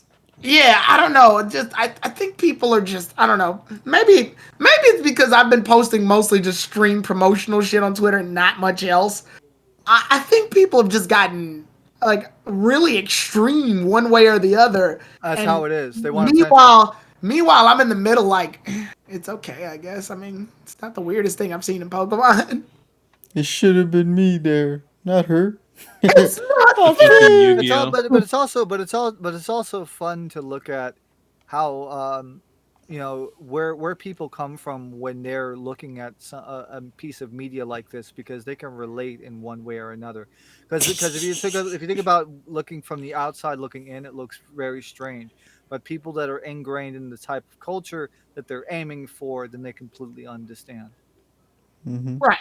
Yeah, So that's really cool. That's really cool to look at, actually, both sides. It's just that the people who want to write like freaking a chapter of War and Peace saying why they hate or love something. Right. That's when it gets over the top. So when did Iono appear again? What day was it? Like Tuesday, I think it was. I think it was like Tuesday. Yeah, it was like Tuesday. So about a week. So I went to Pixiv, great site for art pieces and whatnot. Especially when you push the R18 tag on. Actually, hold on. Let me take a look at it real quick. See how many images. No. I'm not doing it for that. I'm doing it to know the count of art pieces. Because without it, it drastically went down to about 6. Actually, no, that wasn't even that much of a huge gap at all. There's 638 of pieces of artwork that is for all ages, and then if you include the plus 18, there's almost 800 art pieces already made for non-Gemo. So yeah. God, I'm loving these art pieces. Some of these are great. Oh, now I see the R18 stuff. Okay. Oh. All right. I'm going back to all ages. There you go. Oh, shit. It's already... No. Go back. Okay, there we go. Now, yeah, all cute pics. Yay. Wait, what happened? How old is she? Oh, what? Oh, she is 11 to 19 like Sun and Moon. We don't know the age. Yeah. We don't know. All characters that are displayed in this game are over 18. 11D7. All characters in this game are over 18. Yeah, so you want to know the Discord link? Okay, go to pixiv.net and then just write, what is her name? Nanjamo? Because in Pixiv they use the Nanjamo. Nanjamo. Yeah, Nanjamo. So you got to write the Japanese name because Pixiv is mainly a Japanese site, so they use the Japanese text. You have to write Nanjamo and don't worry, they enable it for all ages, not the R18 stuff. You have to purposely enable that one if you want. So you'll be safe. Plus you actually have I think you actually have to verify too. Account. You have to have a Pixiv account in order to see that anyway. Yes, that is correct. You have to be logged in specifically. That's how I was able to do that for this one. Yeah. Which is weird because some of the stuff that they have, like some of the art pieces I've always seen, they still lock it even if you're not logged in. And it's for all ages, which is weird, but I guess that's how some artists prefer their art pieces to be shown to the world. Yeah, because they want to do a blanket because they don't want to risk it. Exactly. So yeah, nice stuff there. Great site for art pieces if you have any characters you like. So back at hand with this one, Iono, great character, love her. She is probably going to get a shit ton of merch, and I'm looking forward to all of them. This is interesting because, I mean, we've gotten 3 gym leaders so far, right? Yes. This is interesting because Scarlet and Violet allows you to do this. You can fight the gym leaders in any order. That is correct. When are you gonna fight? When are you gonna fight her? First try. First, I want to save her as my last. Like, just have this like giant like idol event. I don't know. I feel like it'd be dope. No level scaling though, Tyron.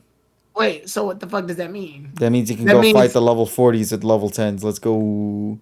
Oh, come on, Pokemon. Why even give us the option? Man, that's stupid. That means yes, there is an order. You can fight them in any order, except the part where we actually make the order. Like, what the fuck? Pokemon. It's always 1 step forward, 5 steps back with you guys. This one honestly felt like a 7 steps back because I hate how good Iono is as a character, but it makes me so mad that won't transition in the games, man. Exactly. What the fuck? Why would you not want to? Bruh. Canon order, I'm not following the trek. No, canon order, make sure you don't download the day one patch and break the game. I need to see these speedrun records, bro. I'm going to commit to it. At this point, I think you should just make every Pokemon at level 50 the minute you go in. Like, just do that. Because this shit's stupid. Ah, well. Oh, by the way, TPC confirmed that all gym leaders have jobs and rules outside of just being gym leaders. So this streaming thing is her side gig / her job, basically. Yeah. So yeah, neat stuff. And that's pretty much it on that news front. Overall, very cute stuff. Very happy with it. Right. Okay. So I think now with that being said, we pretty much dabbled on everything that we needed to dabble for the Pokemon news, for the video game news, the mangas and anime. Anybody else want to bring up or address anything right now before we continue to the next topic? No. No? Okay. Polly?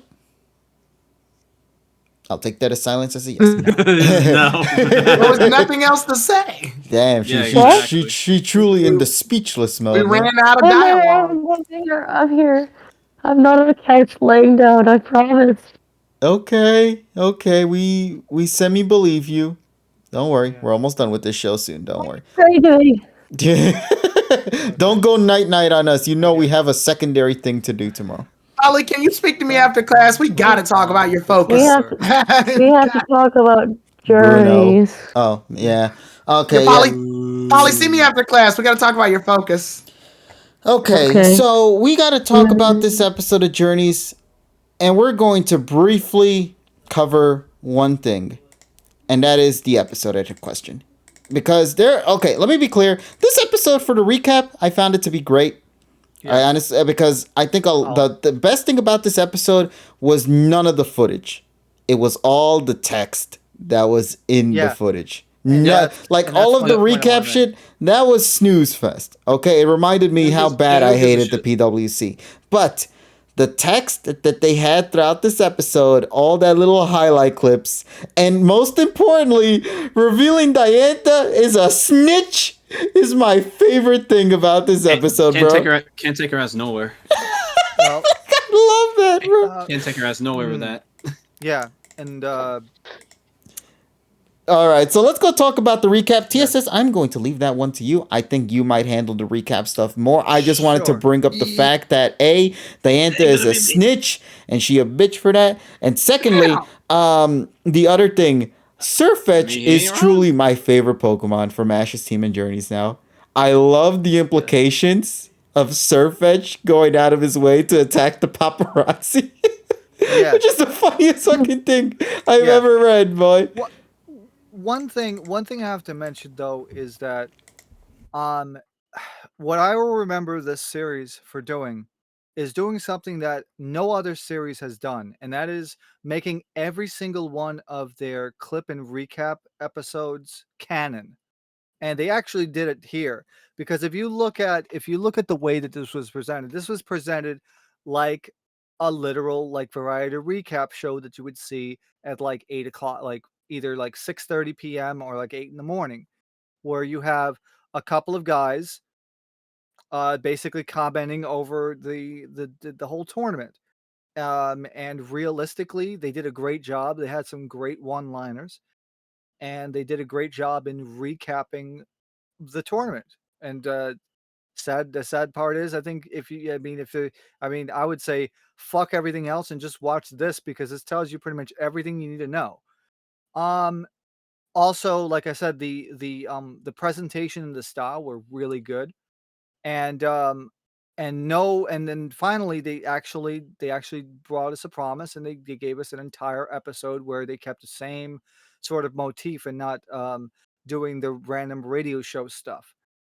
Also, we found out what the rest of Leon's team is going to be. And this is the interesting sucks. It fucking sucks. I love the tap dancing mom. Now here's the thing. Can I just bring out a theory that's so stupid, but I think this makes sense.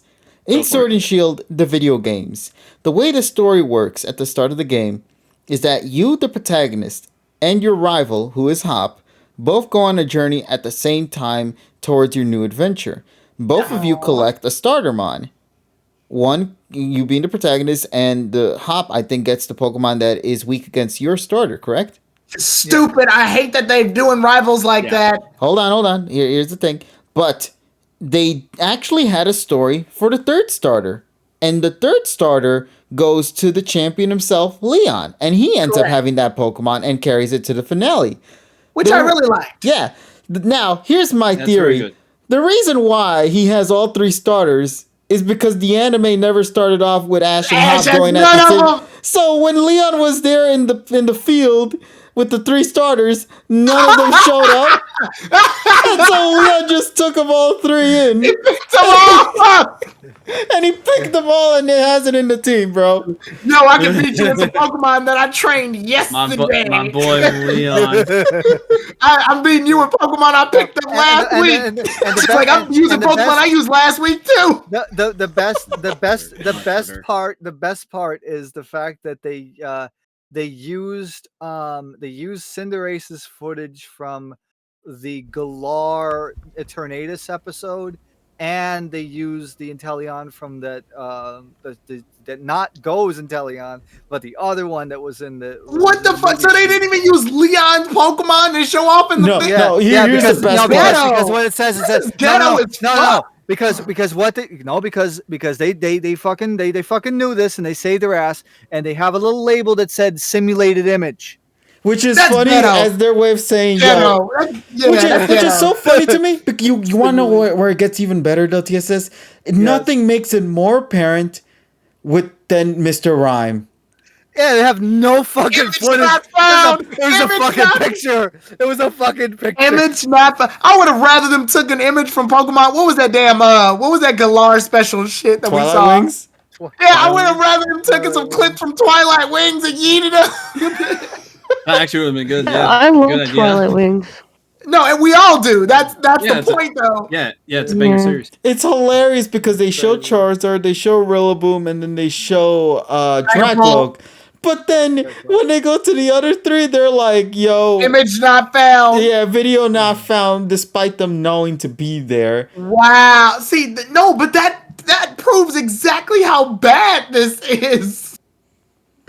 I don't have any attachment to any of Leon's other Pokemon. Also, it feels weird to me that, okay, this is going to sound off. Maybe I'm following a weird pattern that someone's going to prove me wrong instantly, and that's fine because I'm sure there's multiple examples of it. But Pokemon has always done that thing where, here's how I've always felt like they handle starters ever since Ash stopped getting all 3 of them. What they do is that they have a trainer represent that starter in some other way. For example, Ash wound up with evolving Tepig into Pignite. But we didn't have an Emboar. So Bianca had Emboar. And then Snivy, Ash didn't evolve as Snivy at all. So we wound up getting, what's his name? Fucking, goddamn it, Trip. Trip ends up getting Serperior. So who was the Samurott representative? Well, that was Kotetsu. He's the one that wound up getting fucking what's Kotetsu? Cameron. Yeah, Cameron. I'm sorry, I call him as Japanese. Kotetsu is a better name. So So he wound up representing the Samurai. And in Gen 6, we got that too. Ash wound up with Greninja, while Serena eventually winds up with Delphox. And who wound up getting the third one? Chestnut? It was just a wild. Oh, that was a filler episode. There was fucking X, Y, and Z too. And then Alon winds up getting it later. Because we see it in Journeys. Yeah. So that's the representative for that one. And then in Sun and Moon, Ash winds up getting Incineroar. Litten. Yeah, he ends up getting Incineroar. Mm-hmm. But we also got Decidueye from How? Was it How? Yeah. You actually just had it right. How wounds up getting Decidueye, and doesn't Marnie end up getting? No, Lana. No, Lana. Lana does. Lana winds up getting the other one, fucking Primarina. So I always felt like certain trainers represented and get that. I've always associated Go with fucking Inteleon and Cinderace because he's got both of them. Yay. But here, we run into a situation where Leon just out of nowhere has these 2. And it feels so off. I feel like they could have given Leon 2 different Pokemon. Oh, like, why you didn't want to they give know? Well, like, how about any of the mons that weren't introduced that were from Galar? Exactly. Yeah, the millions of mons that weren't introduced. Why didn't they give him freaking Aegislash? That's on his team. That's not a Galar mon. Yeah, and then that leads to the other problem. It's all Galar mons because they want to make his whole team be a Galar representative because Sword and Shield. Yeah. Because they finally because Journey is at last minute realized, oh shit, that's right. We're a Galar series. We need to show off Galar Pokemon. Well, Scarlet and Violet's coming out now, so you're kind of late on that one. And most importantly, you're showing off mons that already exist. You would have been better off giving Leon a mon from Gen 9 just to give us a sample. Their artwork is nice. You said what? Oh, the artwork is nice. Yeah. The artwork is nice. I'll give poster, that. Yeah, the poster was pretty good. The poster goes hard. That's fine. Also, I've noticed they've changed Ash's design. He looks a lot more like his X and Y self. They definitely put in straighter lines. Well, to be fair, you know, you think about the abomination that is the Sun and Moon original fucking poster, and then you look at it towards later in the series where he doesn't look as goofy. Man. Yeah. I see what they're doing now. They're using sharper, straighter edged lines now. They're going the X and Y route. Actually, Tyrone, there's even a pose Ash does that's literally the X and Y pose. The X and Y one. And honestly, I like the Journey's pose. I actually like because Pikachu's a bit more expressive in that one. Yeah. So I'm giving points to Journeys for that one. But I do like that image of Ash. It's like one of my favorite ones for XY Ash at least. So I'm glad they brought that one back. Yeah, it's very clear. They changed. They gave us all these recap episodes so they can actually give us some legitimately good shit by the time Leon shows up. Yeah, and, and it's really unfortunate because we will probably never get this in the West. Like, no, all these no. And you know what the problem is? Even though people will consider, oh, but this is filler and shit. This is probably, like I said, this is like one of the rare times where they made clip shows canon, and that's what I really like about it. Also, another thing to note too, with the recap episodes, they have like a lot of Japanese text that they're going to either A, have to replace it with English, or B, just rip it out entirely. Yeah, but they're not going to do it because the problem is this right here, and especially with the other recap episodes as well, it is done exactly to a T for like a Japanese program, and they're not going to do it. Nobody's going to understand what the fuck this is. Yeah. No. Yeah. So with that being said, that was pretty much the premise of the episode. Yes, and by the way, this is the best recap episode. This is a 7.9 in my book.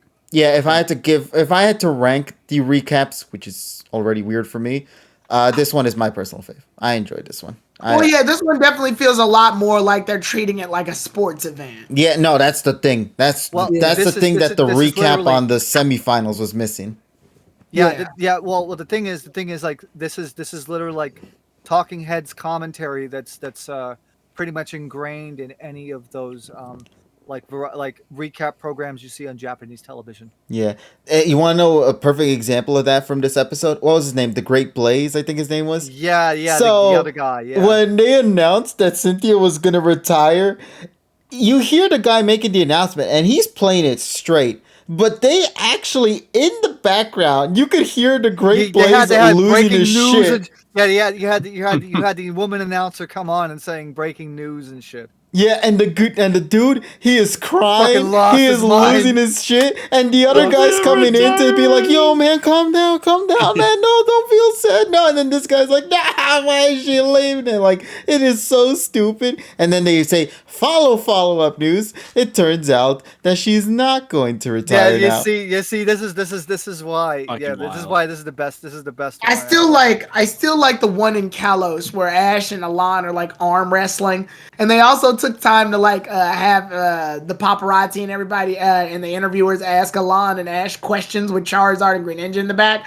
And Charizard and Greninja end up attacking the cameraman. Hey, wait, Tyrone. I hate that one though because they made Ash look like an asshole. Yeah.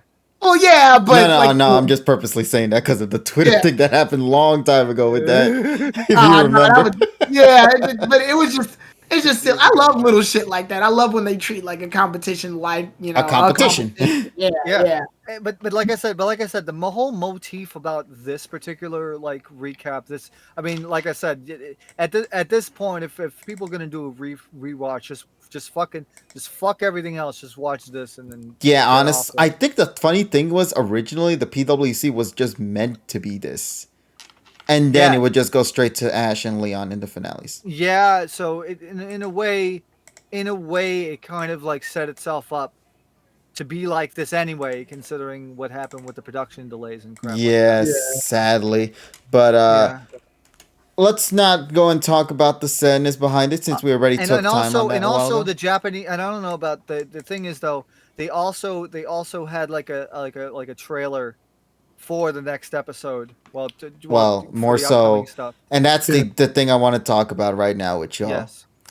This one is going to be a very heavy topic because this is the rare occasion for a Pokemon anime to have nothing at all. But there is some news because apparently Galar Adventure just literally posted it right now.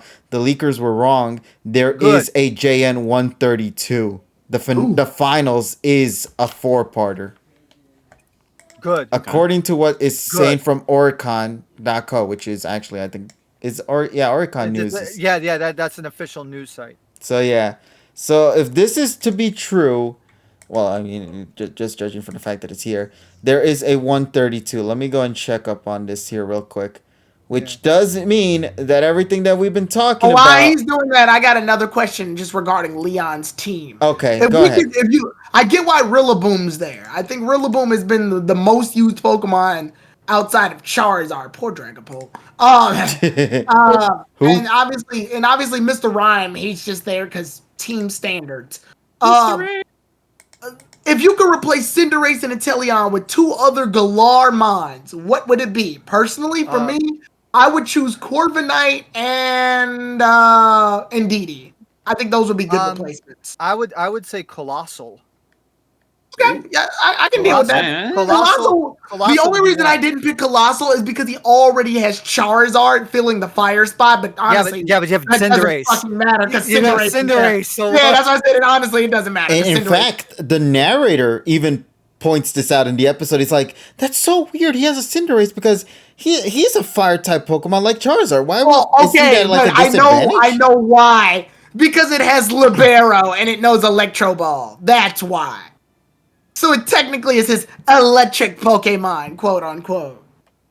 Yeah, they actually. So they'll probably do a thing where Ash thinks he's got it made by using Dracovish against Cinderace, thinking, "Oh, I can just use water attacks on it." Nope, it got Libero, so it'll wind up using Electro Ball, turning itself into an electric Pokemon to get rid of that weakness. According to what I'm reading here, by the way, on the Oricon News, it says here, so the fierce final battle will be broadcast for 4 weeks from October 21st to November 11th. All right. Corviknight and Bolton? Okay, that's not bad. We didn't get to see Bolton in the show anyway, so I think that'd be cool. Oh, that would make sense given Sonya. Yeah. I'm picking Corviknight only because Leon's had a lot of shots with Corviknight unintentionally. Ty says toxicity and Orbeetle. Ooh, those are good choices. Those are good choices. See, literally anything else would have worked better. Like, what about Frostmoth? I want Frostmoth, man. I wouldn't have mind Reuniglis. That too. But isn't Reuniglis oh wait, no, that was one of the generic motherfucking, what were those guys? The Project New people. Yeah. You want to know that they can actually tie it into lore? It's like, how do you get this mod? I got lost on my way here and I just tripped and fell on the stone. I wouldn't have mind him getting Dubwall only because his little brother already has Wooloo. Like it's confirmed he's got Wooloo, so I wouldn't mind if he had a bigger one. Like it could have been like, we both got these Wooloos at the same time, but my big brother trained his a little bit harder. Oh my god, the Penguin Ice Cube. I think no, Team and Rocket it's the same penguin. It's the same penguin. It's the same one from the random episode. Yes. Yeah. Oh man, but so I guess Runigris, Runigris, yeah. Yeah, the offensive mon name, So Yeah, if it's running for 4 weeks. No, we're not gonna have Calyrex in a fucking Yeah, Calyrex is too powerful. No, not just that. He would mind control Leon and do the dance on it. Actually, that would be funny. Yeah, that would be fucked up, right? Yeah, that would have been funny to see. Oh man, but another thing I also want to mention, that also caught my attention, with this one too. Well, actually, did we finish talking about the team real quick, or was there anything else to talk about? Yeah, I think that's it. Yeah, well, like we are gonna get Mr. Rhyme like first thing next episode, so I can't wait for that. Okay, so yeah, they probably had to go ahead and bust that one out as soon as possible. Which means he's gonna get destroyed. Maybe. Yeah, I can't wait for Rillaboom, the same Rillaboom that knocked out 4 Pokemon, to get knocked out by Pikachu's Quick Attack. Like that's gonna be great. Oh, I'm gonna love every minute of it. Yeah, that's gonna be fucking stupid. I can't wait for Pikachu to Type Wild. You said what? Type Wild. I just want Type Wild to play. Listen, man, there was one place they could have played Type Wild and they didn't do it, and that was the final battle in the Battle Royale in Sun and Moon. Yeah. But I'm happy they didn't, because that meant that the final time was in the Sun and Moon region. And I also want to address a rumor that's been going around. What's up? Saying that what was it? Jan 128 having like an insane amount of VAs. Mm-hmm. And it's like people are thinking, oh no, look at all these people that might come back, and but I don't know. I mean, that's just rumors, hearsay at this point. Can't the VAs be like just all the Pokemon? Yeah, that's true. Yeah, I wouldn't have even mind if Leon had kept that owl cream that he used in that random owl cream episode with Opal. That would have been actually kind of nice. Yeah, because once again, you want to know why they work? Because they develop them. Even if it's just one small episode, the fact that you, the viewer, got to see it means you have a connection to tie that Pokemon to an episode from the past. That's what made the story in Sword and Shield, at least to me personally, with Leon's character, great, because that starter that you didn't get and neither Hop got, he ends up having at the end. Yeah. It's a small detail, but it effectively plays its purpose in the moment of battle that is in the essential, which is in the finals. I like that. Here, only Charizard, really. Dracloak appears maybe once, and that's it. But, like, the other Mons? No, nothing. This is the same situation I ran to with Alon in X and Y. He purposely showed off 2 Mons, and the rest came out of complete goddamn nowhere. No matter how many lores or theories or things that's not confirmed, that's theories. And that's the issue. We've had that situation with Dracloak is the second form. Dragapult is the final. I always keep mixing those two. We've had that situation with both Alon and Professor Kukui as well, but I think the difference there was that their primary Pokemon was like a part of their story. Whereas Leon's promoted to be the best Pokemon trainer. He is the strongest. That's what they're stating. He is the #1 Pokemon trainer across all regions, ranked #1 in the World Championships. And the whole point of a Pokemon trainer is to be diverse with different Pokemon.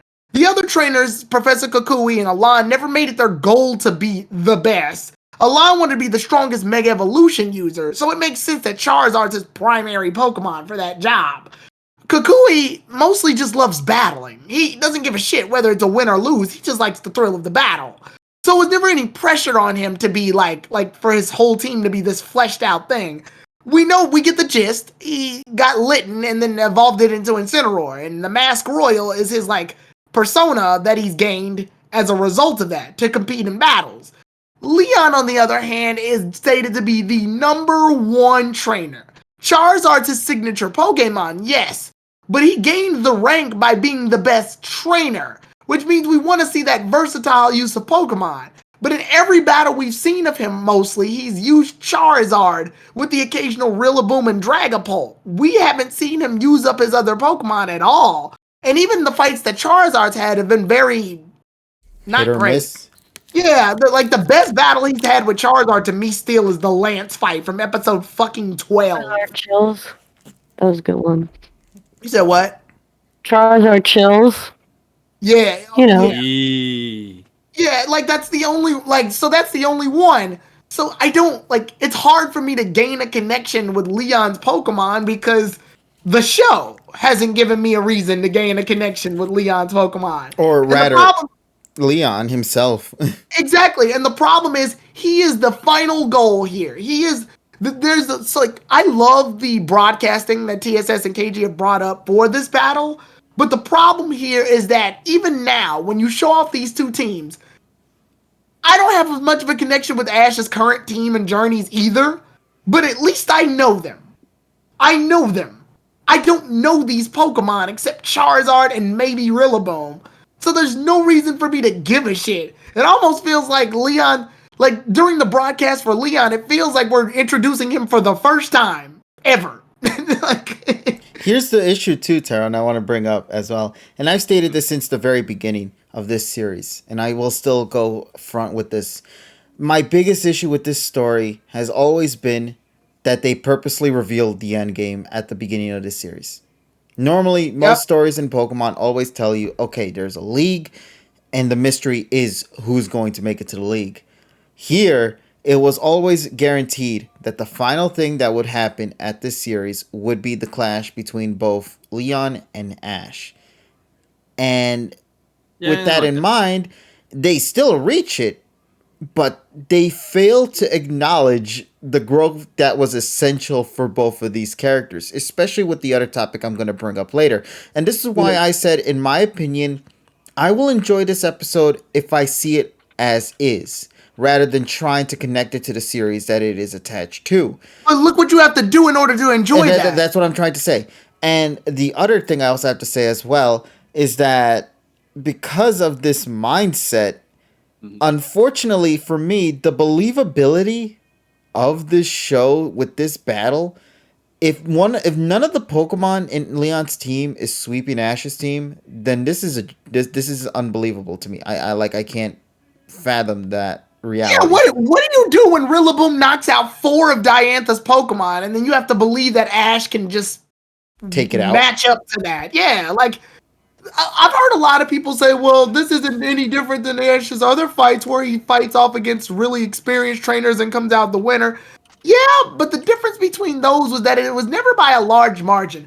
I always feel like ever since the Kalos League, they've had to make Ash skyrocket in skill. Yes, Nessa, it is 4 episodes long according to the Oricon news report, so 132. Yeah.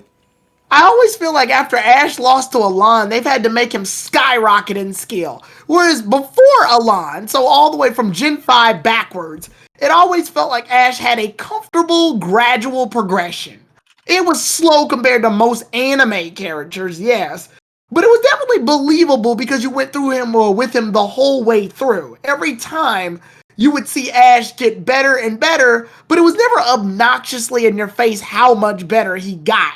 He could still technically lose battles against normal trainers and it would be okay because, I mean, they were just regular trainers. Like in Pika and the Goliath where he loses to Sho. Sho's just this random dude. Like, we don't know who he is. But imagine nowadays if Ash lost against someone like Sho. It would be all over Twitter. It would be like Ash lost against random Raichu trainer. The show is bullshit and blah, da, da, da, da, da, da. But back then we accepted it because just could happen. Like, no one doubted the ability that Ash could win or lose against trainers. Now it's Ash has to win against trainers. Otherwise, the power scaling is off. And that's another thing. Listen, no matter how we feel about this series, whether it be praised highly or criticized negatively, there is one thing that this series always has done, and even in paper, just simply in paper, and that's the accomplishments they made Ash go through in this series. He went through some of the most monumental character changes for Ash. He beat 2 champions. He actually beat a third one off screen, technically.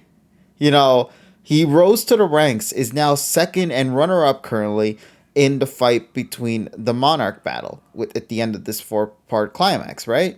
There is still, like, all these accomplishments. Like, mind you, the execution might have not been what we would have preferred at all. But the fact is, it happened. in paper. When you just write it down, Ash defeated Yeah, but Steven it Stone doesn't. and Ash Yeah. defeated Cynthia. Like that in itself are the accomplishments. Sure, I understand. Like we unfortunately They don't had feel to. comfortable. They don't feel, but I'm just saying when you just view it from just written paper itself, and maybe that's how the people who work on the show are doing as well. That's how they're seeing it as. Like this is they've and I'm trying to prove the point you're saying, Tyrone. They've Yeah. put Ash in this pedestal that it is impossible for him to go anywhere but just up at this point. Yeah, and he can't go backwards. Where back then he did things that were impressive, but they always brought him back to reality. For example, when he beats Drake in the Orange Islands. He beats Drake in the Orange Islands and becomes the Orange Island champion, right? But when he comes back, he immediately loses to Gary. But the reason being is because Ash isn't the only one improving. When he fights Gary, Gary's been training that whole time that Ash was in the Orange Islands. So they both improved, they just improved in different ways. But he comes when he becomes he beats all the Battle Frontiers, but he still loses to Paul, which Paul winds up losing to one of the Battle Frontier members, the one that Ash already beat. It never felt like there was a definite power scale. Anybody can technically beat anyone given the right circumstances. Ash loses to the first Kalos League gym leader, which is Viola. But the only reason he loses is because, the strategy was weird and he didn't know how to adjust to it. But he still is competent enough to beat all the other gym leaders without losing once except for Wolfric.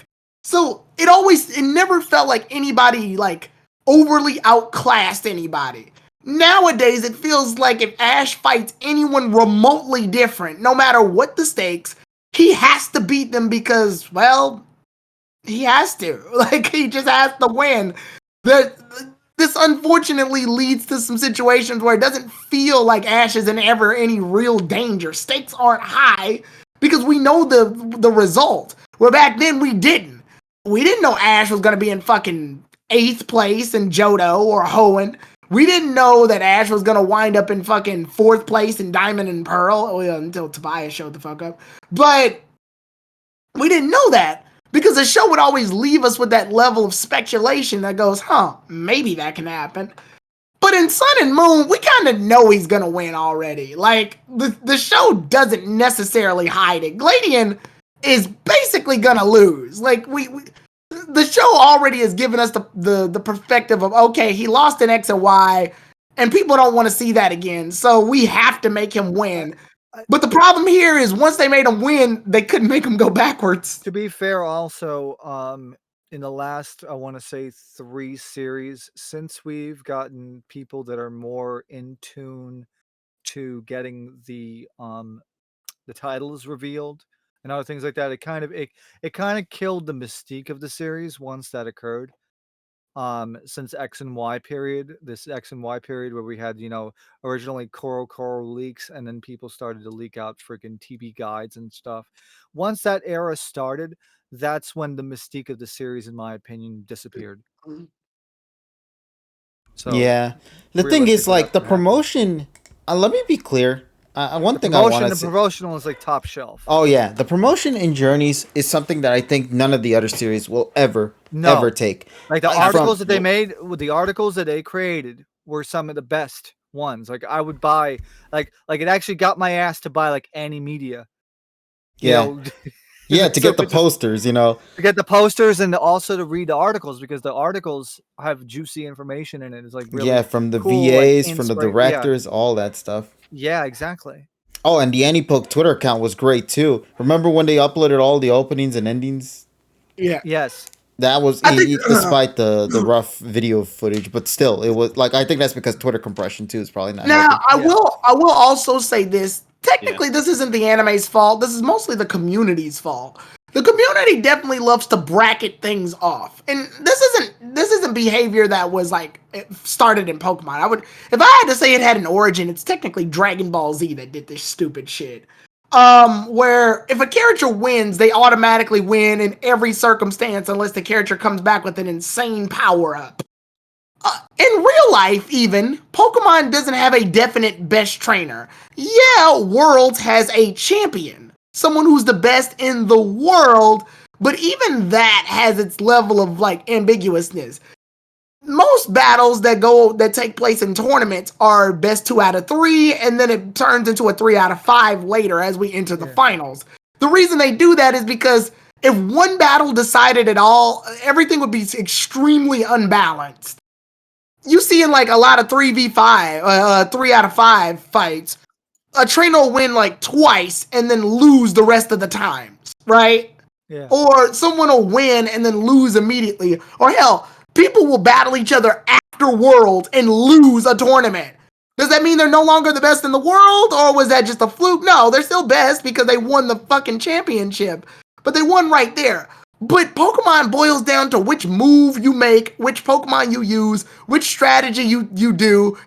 If you choose to be offensive or defensive in a battle. So many different factors can decide a winner here. So it baffles me that the community is hell bent on this. Oh, Alon can beat this guy, or Leon can beat all these guys, or Ash can beat this guy in a fight. I'm like, yeah, if the circumstances are right, I guess. I don't know. I always like when Pokemon was in that level of like ambiguousness where anybody could win. Like for example, in Johto, yeah, Polly, you get representation here. In Johto, where Misty beats Ash. Granted, it's in the World Cup, but water Pokemon are her specialty. So naturally, I would expect her to beat Ash in a water type fight. Although Ash beat her the last time in the fight before that. In order to get Totodile. But that's the point. Anybody can win. Any situation is possible. That's the beauty of Pokemon. That's why there's so many of them. But here, because of journeys, and because of Ash's linear progression, it feels like we always have to go one direction, which is terrible for storytelling. But that's my take, whatever. Yeah, I get it. Once again, I'm looking forward to this fight, despite the criticisms, because I mean a good fight is still gonna be a good fight, you know. I also like the Twitter picture where somebody showed all the shots of Gengar getting hit in the trailer. They said, "Damn, Gengar really going through it in this trailer."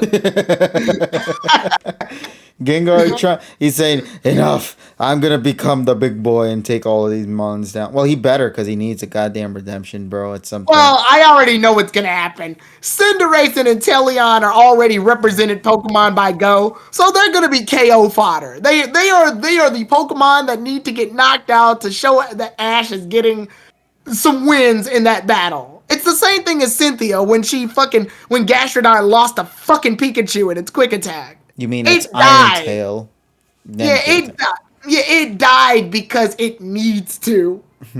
It's a giveaway win. It was still a good win, I still say, for Pikachu. Yeah, well, it's one of those things that is done so that one of the other Pokemon can sweep. It's essentially Rillaboom may sweep a bunch of Ash's Pokemon, but they need Cinderace and Inteleon to die really fast to justify Ash catching up. Mm-hmm. So they can do that thing where it looks like he's losing at the beginning of the fight and then win later. Yeah, that's just sad. But to wrap things up soon with this one as well, there's one thing I want to talk about, and this has been going on social media lately, and I want to at least hear what people have to say on this. So we'll pass it a bit at a time for peeps here in the call. I'll start with Richie as well with this one.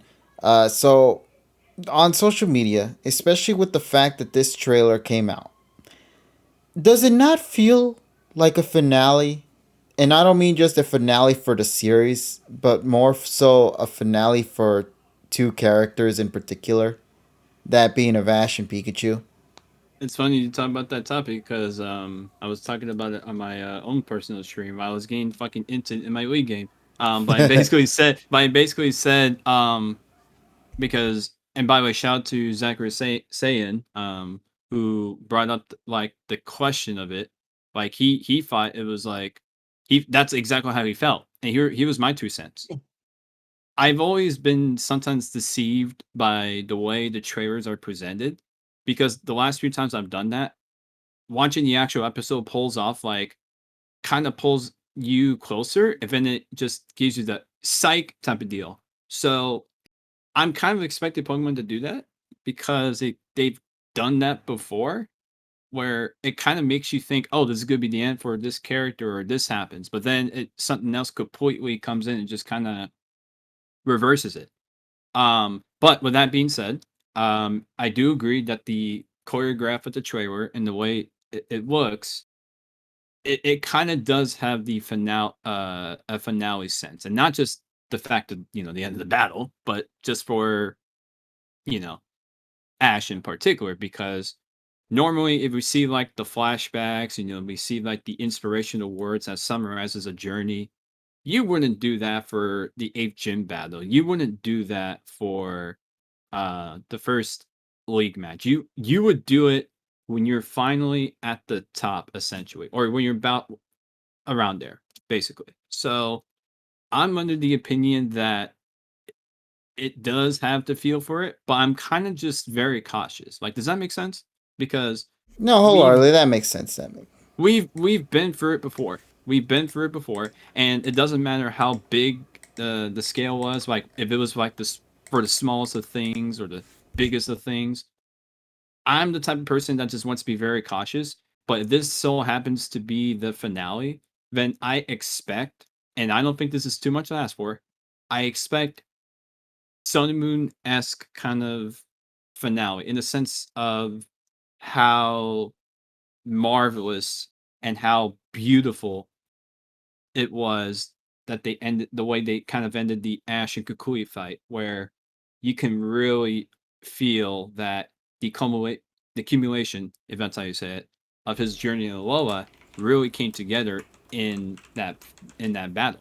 Now we may say whatever we want about journeys and it being a mixed bag or it's great, trash, whatever, but regardless of all that, I expect something like that for this final battle. Because think about it, this is a big deal. This is the PWC. You literally are fighting against the world's strongest trainer, and the stakes are are the highest that you could possibly achieve. I don't see how that is too much to ask for. So I'll just end my opinion by saying this, or basically summarize by saying this. I think it might happen, but I'm very cautious because I'm always waiting for that, psych kind of motion, you know what I mean? So I think it will probably head towards that route, but I'm very cautious to see what happens as far as, if they're actually going to commit to that or they're going to pull a psych. We're kidding, but we're going to make it a great finale battle anyway. So that's where I'm at. I'm very cautious, but I could see it happening. That's my stance. All right. Thank you for your statement on that. As far as the future of the anime goes, the next issue of the PokeFan magazine releases on November 30th, so that's also something to keep an eye on, I guess, when we get to that point. But let me pass it on to another buddy then. Let me see. Polly, are you there, buddy? I want to hear your opinions on this, because I think you on Twitter were feeling a much more sentimental side for this, were you not, buddy? Yes. What's your feel on on the stuff we know so far anyway? Wait, you can hear me, right? Yes, we can hear you. Yeah. Okay. Just a little bit. This is for Ash, right? Yeah. Yes.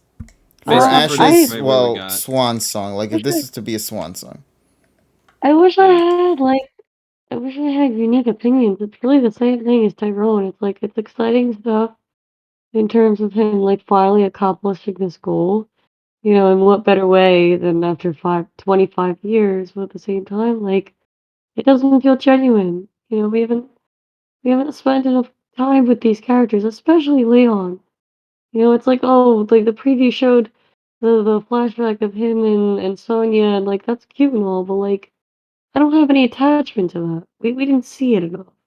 Yeah. He wasn't as involved as say like Cynthia was in Diamond and Pearl. Cynthia, I know I always kind of play at Diamond and Pearl, but there's a reason for it. She not only, she was active in the villain arc, but then she played a huge role in Ash and Paul's rivalry. She was just like around a lot in general.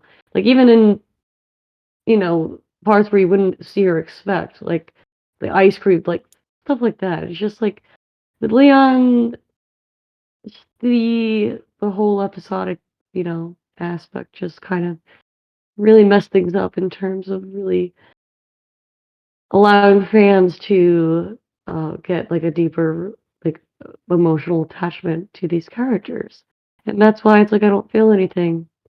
I don't, it's like cool, but like, you know, I miss the days when I would look forward, like, I would get excited when Ash won his next badge, or when someone on his team evolved, or someone on his team learned a new move that they had been working on for the past few episodes. Because it felt like it was earned, you know?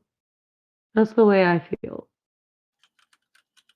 I mean, I know there have been a lot of, you know, we had the Backstreet Boys, we had like the production issues. Like all my sympathy goes out to those workers and animators and producers because trust me, working in that in a similar field, I understand how stressful and hectic it can be. Um, but yeah, that's just I just don't I just wasn't a fan of this, I guess. I think they had good intentions from the start, but it I don't know. I guess good intentions don't always result to good outcomes. Sometimes, Yeah. sometimes the things you wish you can achieve can oftentimes come biting you back really badly at the end if you're not taken appropriately. Mm, You know. yeah. But Actually, Paul, if you had any more to say, then go ahead and finish. No, But not really. I mean, those were my thoughts in terms of rumors going around about the potential, like, Mhm. if this is the final series, if Ash is not here, I know they're just rumors, but, it's obviously something big to think about because it affects all of us and it's bittersweet. Like, I think I said it on Twitter, I haven't really been too fond of the direction of the anime since Diamond and Pearl ended, just because I felt like the classic era was so cohesive. Mm, It's yeah. just all the like soft reboots afterwards. It's like there are aspects I absolutely love about each of those series, but it doesn't feel cohesive to me. It feels very disjointed and very Mm, inconsistent, especially with Ash's character. mm-hmm. So yeah, like, but it's like I would hate to see it end because like it's just such a huge part of my life. Um, and yeah, so I guess we'll see. We don't know anything yet. I'm just kind of taking things day by day and not trying to play too much into the rumors, but just kind of like, but also like mentally preparing. Right. So yeah. Mm-hmm. all Sorry, right. Richie. What were you saying? Yeah. Well, actually, because there's a little bit more that I now thought of. So I think I would rather be fair and just let the next two, and obviously you, Kevin, go ahead and say your pieces. But because I just had a little bit more thought to it, so I'll just wait on it just to be courteous. Okay. Okay. I'll remember to hop Oh, back with you oh, later. yeah. Yeah. Just to add, how the fuck am I this eloquent when I'm half asleep? Listen, that's the same thing with me Yeah. last night when I uploaded Yeah. that GIF on. Humans are just Yeah. fucking weird, man. Just We accept it. just have Yeah. more energy to do shit when we're tired, Yeah. Yeah. Exactly. Humans are Yep. just weird, man. and we have Yeah. more energy to laze around when we're actually full of Mm. energy. Yeah. Indeed. All right, so let me pass it on to the next buddy. TSS, you're back, I assume. So, Yes. let me pass it on to you. Let's just quickly go over it again. Just the concept of this maybe being Ash's swan song, this final hurrah. To be honest, you should have went 12 years ago. Um, because the thing is though, once DP ended, that's when like the continuity, that's when the exact continuity pretty much like became disjointed. Plus it was already on a downward spiral anyway, as I mentioned before, like several months back. That after Diamond and Pearl, you really saw the dip in both the interest and the ratings, based off of all the series. I mean, we have the TV ratings proof. We have it on PM.net that you already see that the television ratings were never the same, mostly after like uh, DP, like consistency wise. So you knew that after the consistency ended and once they had the stylistic changes, and considering that every series from Best Wishes on had different had different styles about it. I mean, you look at it, every single one of them had something different to it that slightly derived from the canon that preceded it.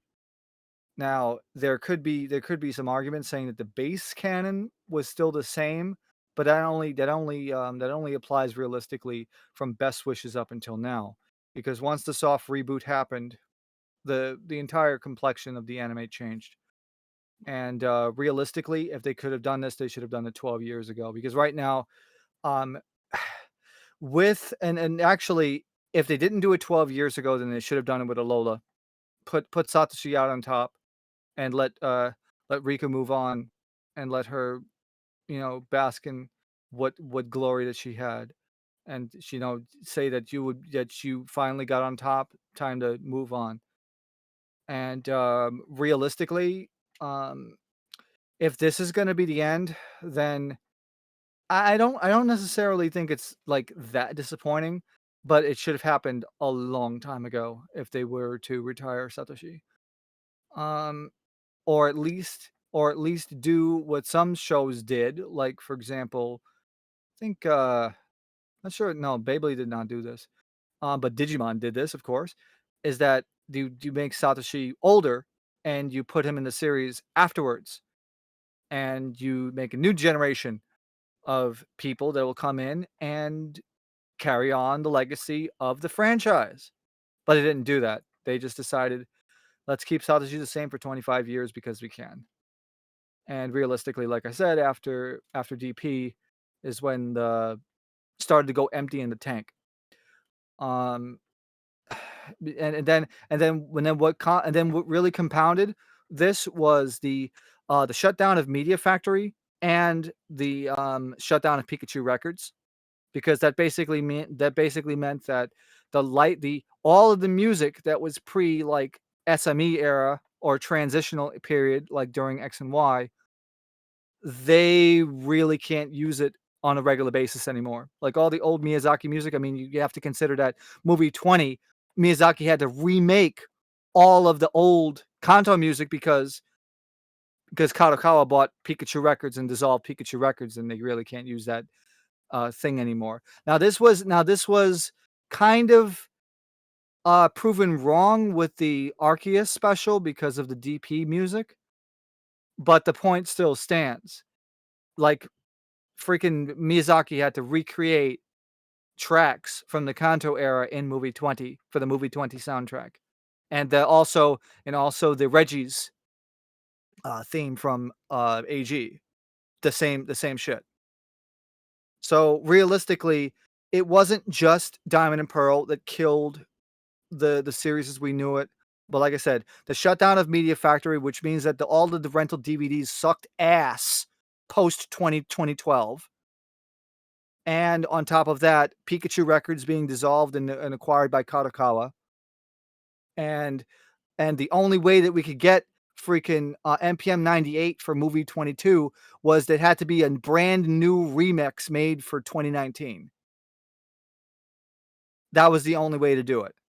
That was the only legacy track that they could put on the soundtrack for M22, because they remade Kazuto Ishoni in the live key I of, I was believe, gonna bring one or that two up. semitones down. Yeah, I wasn't sure So if it was the right example, but that yeah, is no M22 was a good that example. yes, because that's the thing.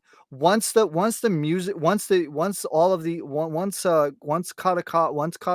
Pikachu Records dissolved and once Media Factory dissolved, that's when and then when Diamond and Pearl ended. Those three things right there killed the legacy of the series, in my opinion.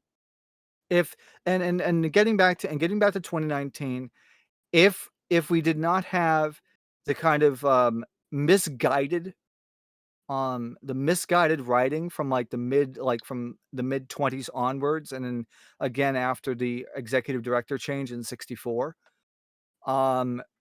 we could have gotten something great. But what ended up happening was they really like dropped the ball in the execution, and the episodic nature of this series is the one thing that I will would say that is one of my complaints about it. They could have turned it into something else, but that, along with Backstreet Boys stuff and production delays and a lot of things that are going to be coming out of the cracks, probably once this series or once this particular arc is over, it's going to reveal how disorganized OLM was in the production of the series. And actually, it's unprecedented for OLM to be this disjointed, considering that Yokai Watch has a different team, and they have teams working in Japan and South Korea. And yet, when the Backstreet Boys happened to them, they only took 1 week off, while the Pokemon anime took 6 weeks plus another 4 or 5 recap episodes. Like they fell so far behind in production that any of the story that they tried to salvage was ultimately truncated, and basically we're left with this. We're left with a mediocre product that had the potential to be great, but the execution was flawed. So it was kind of like buying anime from wish.com in that respect. But so it essentially, for me, it has become like a mid-tier mediocre TV Tokyo children's anime that airs in the evening time slots. Like anything, like not to break on like freaking Nanjala or something like that, a Ninjala, sorry, but it's like a very mid-tier kind of anime that reeks off of like the standard cookie cutter TV Tokyo anime that's been going on for like the last like 5 or 6 years now in on the TV Tokyo airspace.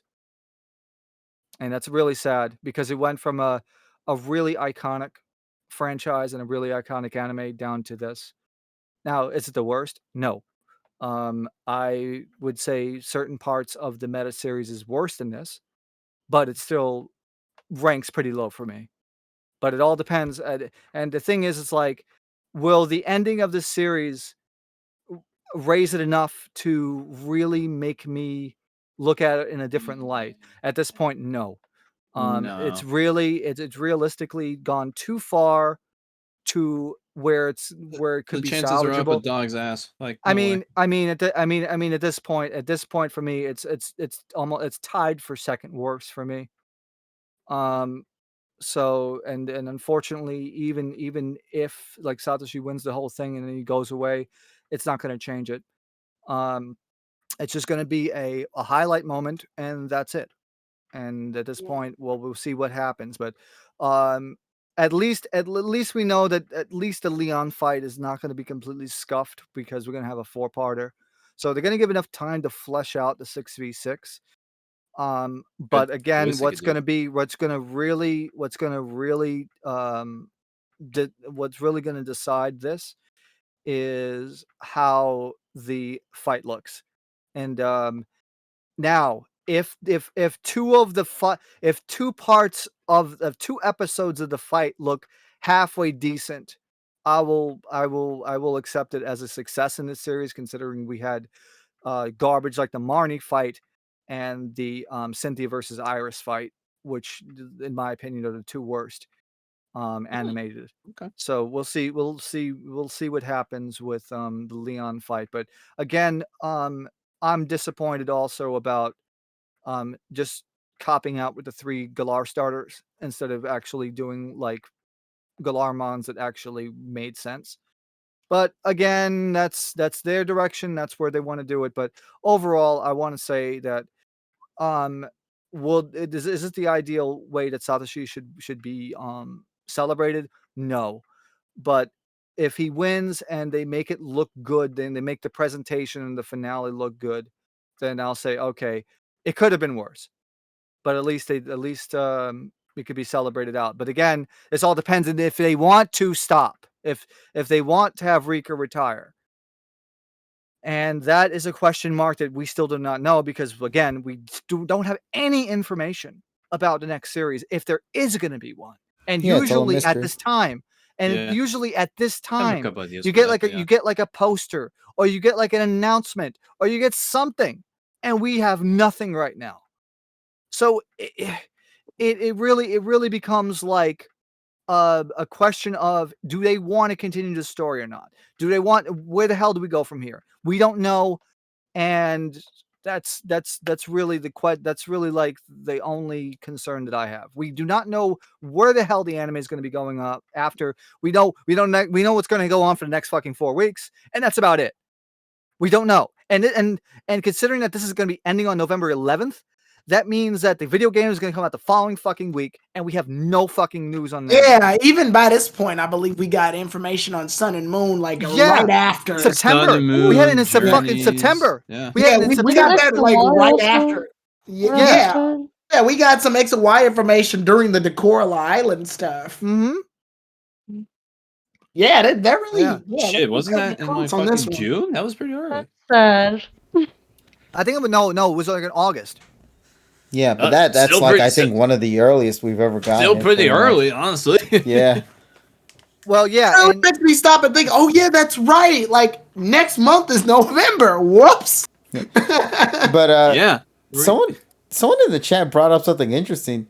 Rika has gotten more active lately on Twitter. Yeah, and also she's actually going to be doing a stage show starting next month. And that's what I want to say. This is something similar to Sakurai in Smash Brothers, where the moment that thing has reached its development or came to development, he's become more active on other platforms. And even Sakurai is now doing YouTube, you know? Yeah. Yes. So hearing these things, I'm like, there has to be something. And to be fair, Rika's been doing YouTube and other things as well. Now, here's the thing, chat. I want you to be clear. We're not saying that we're retiring Ash as a character.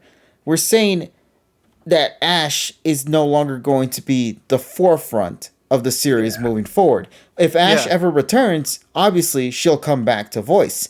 But see, that's the thing. She never said that Ash is disappearing or is gone for good, because the show could bring Ash back. But that doesn't necessarily mean that he's going to be the face of it still in this current generation. Also Rika's not gonna retire from the voice acting business. She's doing voice. She has been doing like lots of other VA work. Like for example, there is a series that airs on TV Tokyo. There was a couple of specials now and like 5 years ago called Yabai Ikimono, or like the Strange Creatures, where you had the same lady that Christina Credell, who did like a fucking stand clear of the closing door shit like she does in the JR, but still, Rika has plenty of voice acting work on and I'm pretty sure with her working relationship with Daiki Yamashita, she can get any fucking role that she wants.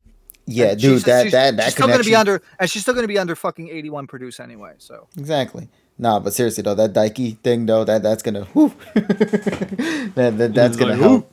It's gonna help Spike, bro. I hope to see Rika in more shows. I think that if there's anything I could say right now, if she might be done with Ash, that might mean that she might go for other voice performances in other shows, so we can see her in shows that we might like, that she'll appear in. And I think it would be great. Yeah, she could be in anime. She could be in short form anime, which will be pretty fucking cool too. And also, most importantly as well, it's also important to note that maybe Ash is gone from the TV show, but maybe movies, if they come back, he could still be there. Yeah, definitely. Because considering that the movies haven't been canonical with the series since movie 20, technically. They could definitely do that. Yeah, AU Ash. AU Ash was created for a reason. Yeah. But yeah, let's go and wrap things up then with Tyrone, I believe. You have anything you would like to offer to contribution for this one, buddy? This is the worst Ash would ever be sent off. I'm just gonna say it. I'm sorry, guys. Like, no. Listen, it's opinions. Yeah, this is the worst. And this, let's keep it 100 here. I am fully aware of obviously the animation things. We talked about it a while back. We talked about animation studios. We talked about all of those things.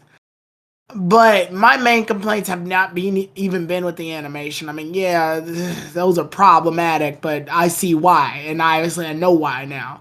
But my main problem has mostly been with the narrative, the story writing. Like, are the story writers getting the same issue, or is it just the animators? Like, that's the question I have, because honestly, the story, and this isn't even just from Journeys, this has been, to me, ever since, like I said, ever since XY ended, I feel like the story has been sort of using Ash specifically, as a way to sort of like just use the benefit of having a character this long while still keeping him, I guess, quote unquote, 10 years old. And this is the issue of let's keep it 100. It's trying to have a character who children can relate to by keeping him an age 10, which is a neutral age for children, while still having the benefit of old viewers who know who Ash is from like 20 years ago. They want the benefit of having an old and a new audience. The problem with the old audience is people know that there's only so much you can do with this character before, you have to go a committed direction with him. So he doesn't get these big maturity leaps. And the only big leaps he gets in development is his accomplishments through generic fucking Pokemon battles he has with the next strongest trainer. But you lose your newer audience, because the problem with the newer audience is you lose them because while they do like Ash because he's 10, there's a lot of stuff that people don't know about Ash unless they go back into that history. And don't get me wrong, Pokemon's given the opportunity for kids to learn that history. But then the moment you learn anything about that history, you realize exactly how sloppy this is handled. The fact of the matter is this. People expect, even in this battle, people don't even expect this team to be used. Right now, even people who are fans of Journeys are just sort of like justifying that this team is the team that's used against Leon. When in actuality, we know that if this is supposed to be a love letter to Ash, he would be using a completely different team here. He would be using his older mind. But he's not doing it. But this is supposed to be the series that's the love letter to it. Like, this is supposed to be the series that's the callback. But we know damn well that this series has tried callbacks before, and they've been mediocre because those callbacks have expectations. 20 years worth of expectations. And I think Journey's biggest problem is that they tried to capitalize on 20 years while still keeping it modern. And they wanted too many things at once. So if Ash is going to end off here, it just feels like it feels like a weird Frankenstein of a bunch of different things that turn out to just be a problem. It's just like, you ever see a kid go, I like sweet candy, and I also like sour candy, and I even like crunchy candy and chewy candy and all these things. But if you combine all those candies at once, it would taste fucking awful. Or if you said, I like this soda, and this soda, and this soda. But we all know if you put all those sodas under the fountain at once, it'll just be a brown, syrupy mess. And that's what I feel Journeys is. I've always felt Journeys is just that. And that's not nothing to do with animation. It's got everything to do with story, narrative writing. And it also has a lot to do with the community. Because honestly, I feel like this series is the one series that's the most reactive to how the fans are. And don't get me wrong, it's always great to take criticism not just from your editors, but also from your fans so you can get some suggestions on what to do. The issue here is that they take these things to heart so much to the point where they've changed from the original series that they used to be. Pokemon is no longer this series that allows Ash to explore the vast worlds of Pokemon, and ironically, the one series where he travels to most regions feels the most linear and congested. It never feels to me like we get anywhere with Ash. It always feels like he's just at a point of contention. He's here because he has to be. He's at this point of the story right now because the story needs him to be here. Whereas in other series, he always traveled. He always explored. There was always moments that felt like, even if they were pointless, they were aimed towards his journey of exploration. Here, he's at points where he needs to be because they feel like points where the story needs him to be. Terrell pointed this out way early when he was reviewing Journeys. The Trial, Trouble, and Triumph, where Ash has to have an arc where his Pokemon struggles against another Pokemon. Then it has to do that thing where it trains to get stronger. Then it has to do that thing where it beats the Pokemon that it lost against, because that's required. In the other series, when they did it, they usually spread apart across arcs. It's spread apart like different parts of the series to which you can know them better. Like, for example, Trico to Scepta, Trico to Grovyle was a pretty consistent arc for Trico and AG. It wasn't until Sceptile that we started reaching our problems, because he was love-struck then heartbroken. and then he was unable to battle effectively because of it. But then after a while, when they gained like character development, he gained his powers back. It's a story that feels a lot more gradual, and it happens during the span of the series and not just during like the required steps that were necessary for Pokemon. Here, it feels like Ash just sort of skipped, hopped, and leaped his way over to the finish rather than a gradual walk. And it just feels uncomfortable. And so, yeah, if this is the finale, that's great because we're putting a 20-plus-year-old character to rest. But it's also a problem because this feels like we had to crash through a bunch of things just to get to this moment. And rather than it being a nice gradual development of a character across the span of 20 plus years, it feels like a rush of moments that happened that started off gradual and then went rapid pace the moment something people didn't like happened. And I don't know, it's a mess. All long story short, to me, this is a mess. Whether the battle between Ash and Leon is good or bad, I can always in the back of my head just sort of go, I mean, I guess. Only because, again, the ending isn't the ending that is earned here. The ending is the ending that's required. And Pokemon's put itself up for this because how long do you keep a character before you realize that they have to move forward, but you still want to keep the demographic the same? And that's been Pokemon's issue for the longest. So, yeah, I guess to end off my take, it's just if this is the ending, then I guess the plus side is that it's over. I will say, at least just for me personally, Yeah. If I had to just quickly go into this, despite my criticisms and flaws that I might have with this series, and it's definitely not up there, there's one thing I can always go back to, and that's the series prior. And I could always view it in my eyes as Sun and Moon, for me personally, being the finale of the series. This just feels like, like post-game kind of content. Where it's like you already completed the main story. Now you're just here to see all the extra additional goodies they left after you complete the main story. Oh goodness! But that's just how I see it. And Journeys is like that for me. KG's fan Journeys is DLC. You know what's the comparison for me now that I've thought about it? The what? The previous, well, some may agree or disagree, and that's fine. But I feel like Sun and Moon, in that sense of ending, was kind of like Toy Story 3, and this one's Toy Story 4.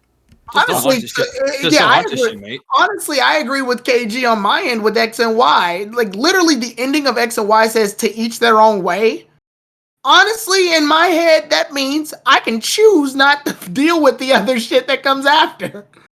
That's my way. Yeah. And to each, that's my way.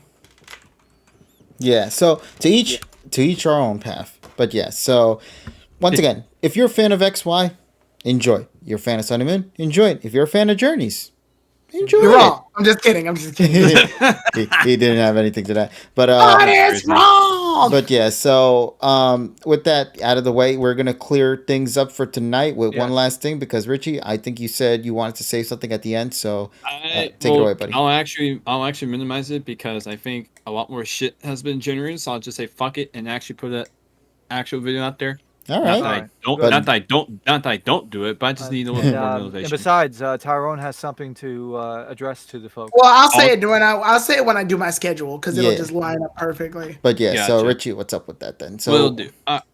So there's more thoughts to it.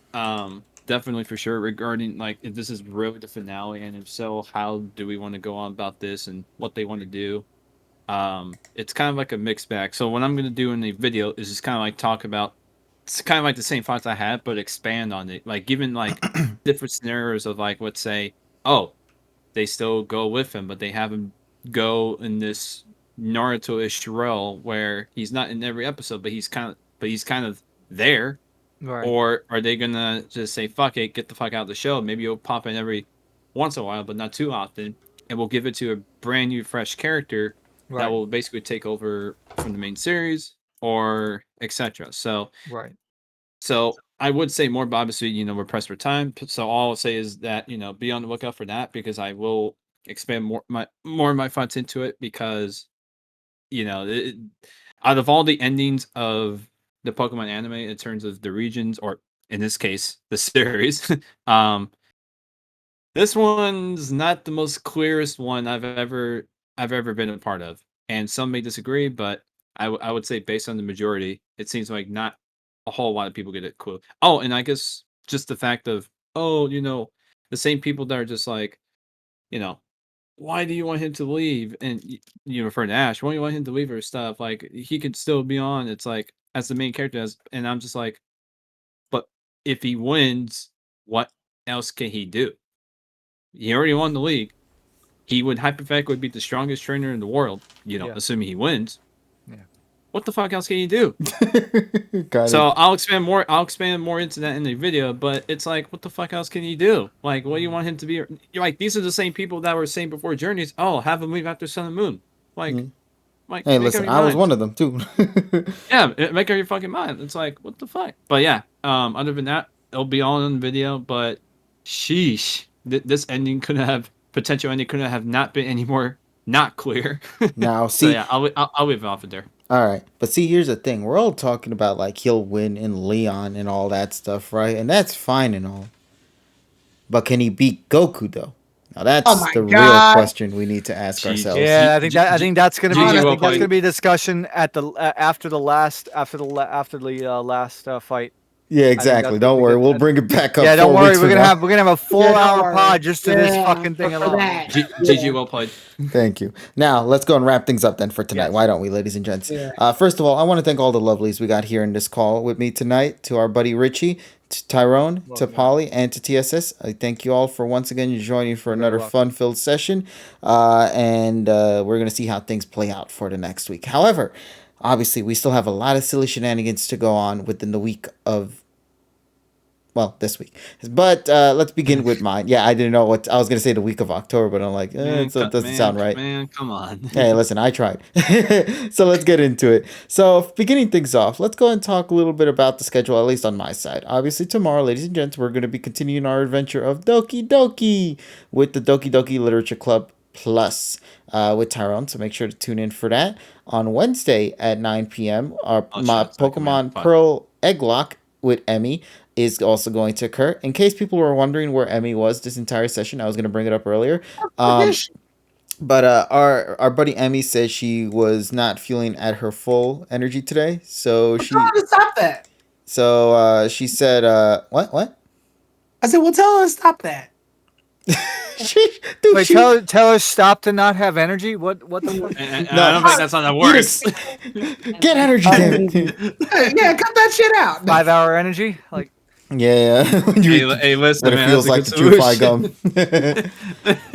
But yeah, so Emmy get better soon, buddy. We're rooting for the best, but she will be with us tomorrow, she said. So do not worry. But for today, she just needed a relaxing day. So she'll join us for tomorrow with Doki Doki. Her PTO was not approved. No, wait, what? But on Wednesday, Emmy will return for Pokemon Pearl Egglock. Thursday is going to be the tripod.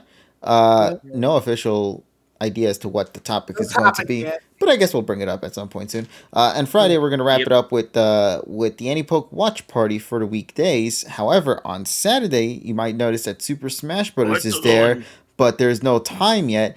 Make sure to follow us at the Discord server at the Champion Worlds to get notified when this upcoming tournament in the Discord server is going to take place. And I hope you guys are looking forward to it. I think our buddy Groot is working on it currently, and we're going to get a planned date and confirmation on what time it'll be on Saturday. So we'll keep you guys up to date for that. I was going to make a reference, but I don't think it'll be appropriate. So tournaments. But yeah, Sunday no stream. And that's pretty much it for me. So Tyrone, I'm going to pass this one on to you because you said you had the biggest of the news. Drum roll, please. Okay, so... Okay, thank you. So, Tuesday, obviously, like KG already said, we're going to do Doki Doki Literature Club Plus. And obviously, I'm voicing Sayori in that one, so make sure you check that out. And then, to continue, we actually have the finale for Bayonetta 2 this week, because next week we'll be doing Bayonetta 3. Is it coming out next week? Yeah. What day? Bayonetta 3 comes out on the 28th, right? Yeah, that's but next today's Friday. Yeah, but you Today's said the next 18th. week, but it's next week's Wednesday, though. Yeah, I mean, I'm saying by the time it's Friday next week. Happy? No, because that means you need something for next week, Wednesday. No. But you'll Whatever. figure it out next week. Don't worry. My point being, so we'll be doing the finale. It's not my fault. I beat Bayonetta in 3 fucking parts. That was quick. That's pretty good. I've already beaten Bayonetta once. That's probably why. I beat Bayonetta 2 once. I beat Bayonetta 1 3 times. Anyway, yeah. Anyway, we're doing Bayonetta 2 on Wednesday. The tripod, unspecified topic on Thursday. And then on Saturday, instead of streaming in the morning for the tripod, I'm going to stream right before Terrell streams. That way I can just raid over to his channel when it's over. You mean the round table? Your round table, dude. Yeah, instead of doing the round table in the morning, Tripod 2. yeah. Instead of doing the round table in the morning, I'm going to go ahead and I'm going to stream at night. Just to keep with the theme of Halloween and October and shit. We're going to stream a game I received a while back called Bloodstained Curse of the Moon. Yo, that platforming Castlevania game? Yeah, that one. I received that as a gift a while back. And according to what I'm looking at on the information here, it doesn't take long to beat. So I think I'm going to go ahead and play that. And that'll be my Saturday game. But I'm playing it Saturday night instead of during the round table. So no stream in the morning.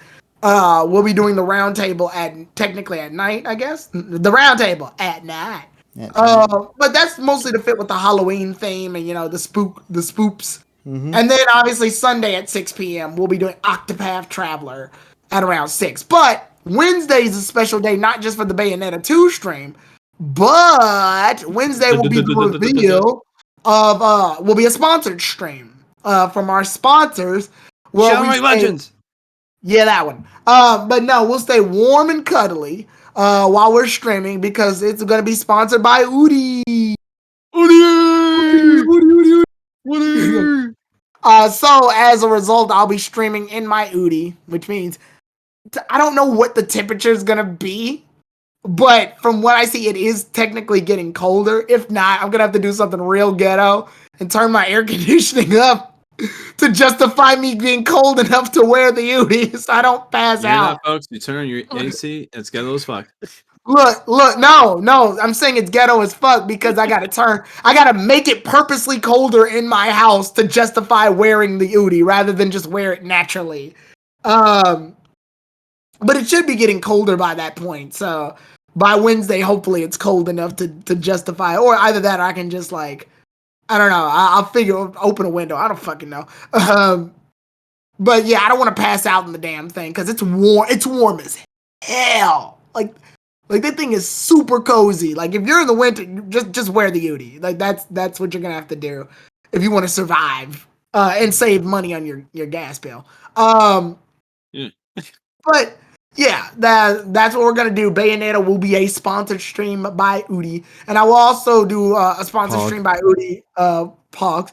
I will also do a strong sponsored stream for Thursday, Saturday, and pretty much every other day. I'm just gonna be wearing this damn thing, so it's uniform. And why aren't you in uniform?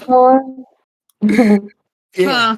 So yeah, we're gonna be doing that, and I got a playful little video for it as well too. So with that being said, that's pretty much the schedule for this week. What do you guys got? Yeah, what about you, TSS? Yeah, I was about to say, go. All right. I want to make an announcement here because Steam, Valve in their infinite wisdom decided to put another game on sale. And I ended up buying pretty much almost all the DLC for it. And that is American Truck Simulator. And we are going to be doing that at some point. I am not sure what day, but American Truck Simulator are going to start at some point because I have everything but the Montana DLC, I believe. Wait, you said American Truck? Yes. Yeah. Dude, me, Cosmic, and Joker have the game now. We were initially planning it to stream on Saturday this week, but because of the Smash tourney, we decided to postpone it for next Saturday. Nice. Okay, then you know what we're gonna be doing. Well, I mean, I'm gonna have to do something. I gotta start my thing up. So but were you willing to join us? We were wondering if you had the game. That's why I think I might join you guys next Saturday for that Smash tourney. Nice. Make sure to apply, Tyrone, by the way. No. Yes. Okay. So yeah. What the fuck? Yeah. No. So maybe. So I'm thinking maybe Wednesday I'm gonna do it. Maybe I'm gonna do Wednesday. We're gonna start ATS. Just so I can get my truck in all good order, and we'll do. Of course, we'll play a random mountain show, maybe 2. Maybe I'll go 4 hours. Who knows? What the fuck? No. But yeah, but it's probably gonna be Wednesday. I haven't decided what time, but we'll see. For the Friday, however, Friday is going to be back to Tales of Vesperia Definitive Edition. We are finally out of that fucking desert. We are ready to go. That was an interesting grinding session. If you haven't looked at the VOD yet, you can take a look at it. That was absolutely dreadful, but it was worth it in the end. Because now we're getting in the later stages of the game, and now it's being really fun. And nothing on Saturday because bicycle. So yeah, so that's my schedule coming up for this week. ATS on Wednesday, and Tales of Vesperia Definitive Edition Friday at 9 p.m. Eastern. Alrighty. Richie, you normally have something that you would tend to stream, I think, on Thursdays, if I'm correct. Normally, it's usually just. Actually, I should really finish Rapid Cortex. I don't know what the fuck I've been doing. I guess I've been on that league mindset. While get on that league grind, boy. While also tilting out the face of the planet. Play that LOL. And after playing that so long makes me realize why mental health is so important. But anyways, before I get to stream TOS, League of Legends is probably going to be one of my primary things to do for the week. But as addition to what I talked about way earlier at the show, wherein I mentioned about Crash Ranking for It's About Time coming to Steam tomorrow morning, because technically it's coming in like 10 plus hours from now, and that means at my time that's on a Tuesday, so it's around like the morning. So what we're gonna do, and for those that have watched me play around the time it came out heading into 2021, you would already know I kind of already did finish it, but didn't finish the 106. Well, things changed since then. Didn't really start to not play my PS4 as much anymore. Now it's just there as an ancient relic. So what I'm gonna do is give it a fresh start, buy the game on Steam, because why the fuck not? Even though I have it on the PS4 and the Switch and practically almost anywhere for the consoles I do have. I will be deplaying it, and the plan is to just go back to the Crash roots on Thursday, and then maybe fit some League on there on Thursday. We'll see. So Thursday will be the next time I come in for my usual streaming, and then Saturday and Sunday, even though both of those days are openers, so it's gonna be fun. I will for that weekend stream between both of the games, like maybe start off with League on one day, end it off with Crash, or begin with Crash and end with League. Something like that on both of the days. So that is the plan. Tomorrow, I was about to say tomorrow. Thursday stream, Saturday, Sunday stream. So be on the lookout for that. I usually stream near the early nights. Early nights meaning like 5 to 7 or to like 5 to 7 p.m. So other than that, be on the lookout, and of course follow my Twitter at rfrdude97, which is my content account for more of when I go live and all that good dazzle. So I hope to see you there. Alrighty. And with that, ladies and gents, we're going to go and call it a wrap for tonight. We appreciate its care for every single one of y'all for coming through with us here in tonight's session. Alas, we must call it a wrap, but that doesn't mean the content is over for us this week. We got a lot of things planned for all of you. In the meantime, though, we're going to go and wrap things up by simply saying that we have decided to get... wait, what? Cosmic Vengeance has gifted a sub to KG Ruby? Wait, what? In person. What? Is that actually a person? Apparently, this account was created back in September 4th of 2015. What the fuck? What the fuck? I mean, that happens on some VTuber stream where it's like some guy just freaking I can't tell if pity gift subs to a random name or whatever the fuck. I can't tell if she actually knew that or just said fucking and shot in the dark. No, that's what happened with Groot, where we literally gave a gifty to Groot, and then Groot showed up on the chat and straight up followed. Apparently, according to Cosmic, according to Cosmic, it's your alternate account, so take ownership. Listen, man. I have many alts. You know, obviously KG Prestige, I have Munching 40 Orange, alternate accounts. the KG Ruby. You'll never know my main. But yeah, so let's call it a wrap, ladies and gents. Thanks again, everybody, for tuning in. We hope you guys enjoyed tonight's session, and we hope you guys come back next week for another session of the PokePod World Podcast. I will try to be on a little bit more often, but it's just my schedule hates Mondays. So the next time there's a Monday opening, expect my butt there, unless I say otherwise. So until then, I'll see you guys next time, whenever. Exactly. But yeah, let's go wrap it up. TSS, mind giving them the magic words? Say the words. Wash your fucking hands. Go. Yeah, let's go. Yeah. All right. Take care, everybody. And as always, make sure to do yourself a solid and have a wonderful day. All right, everybody. I'll see y'all next time. Bye-bye. Buenas noches, everyone.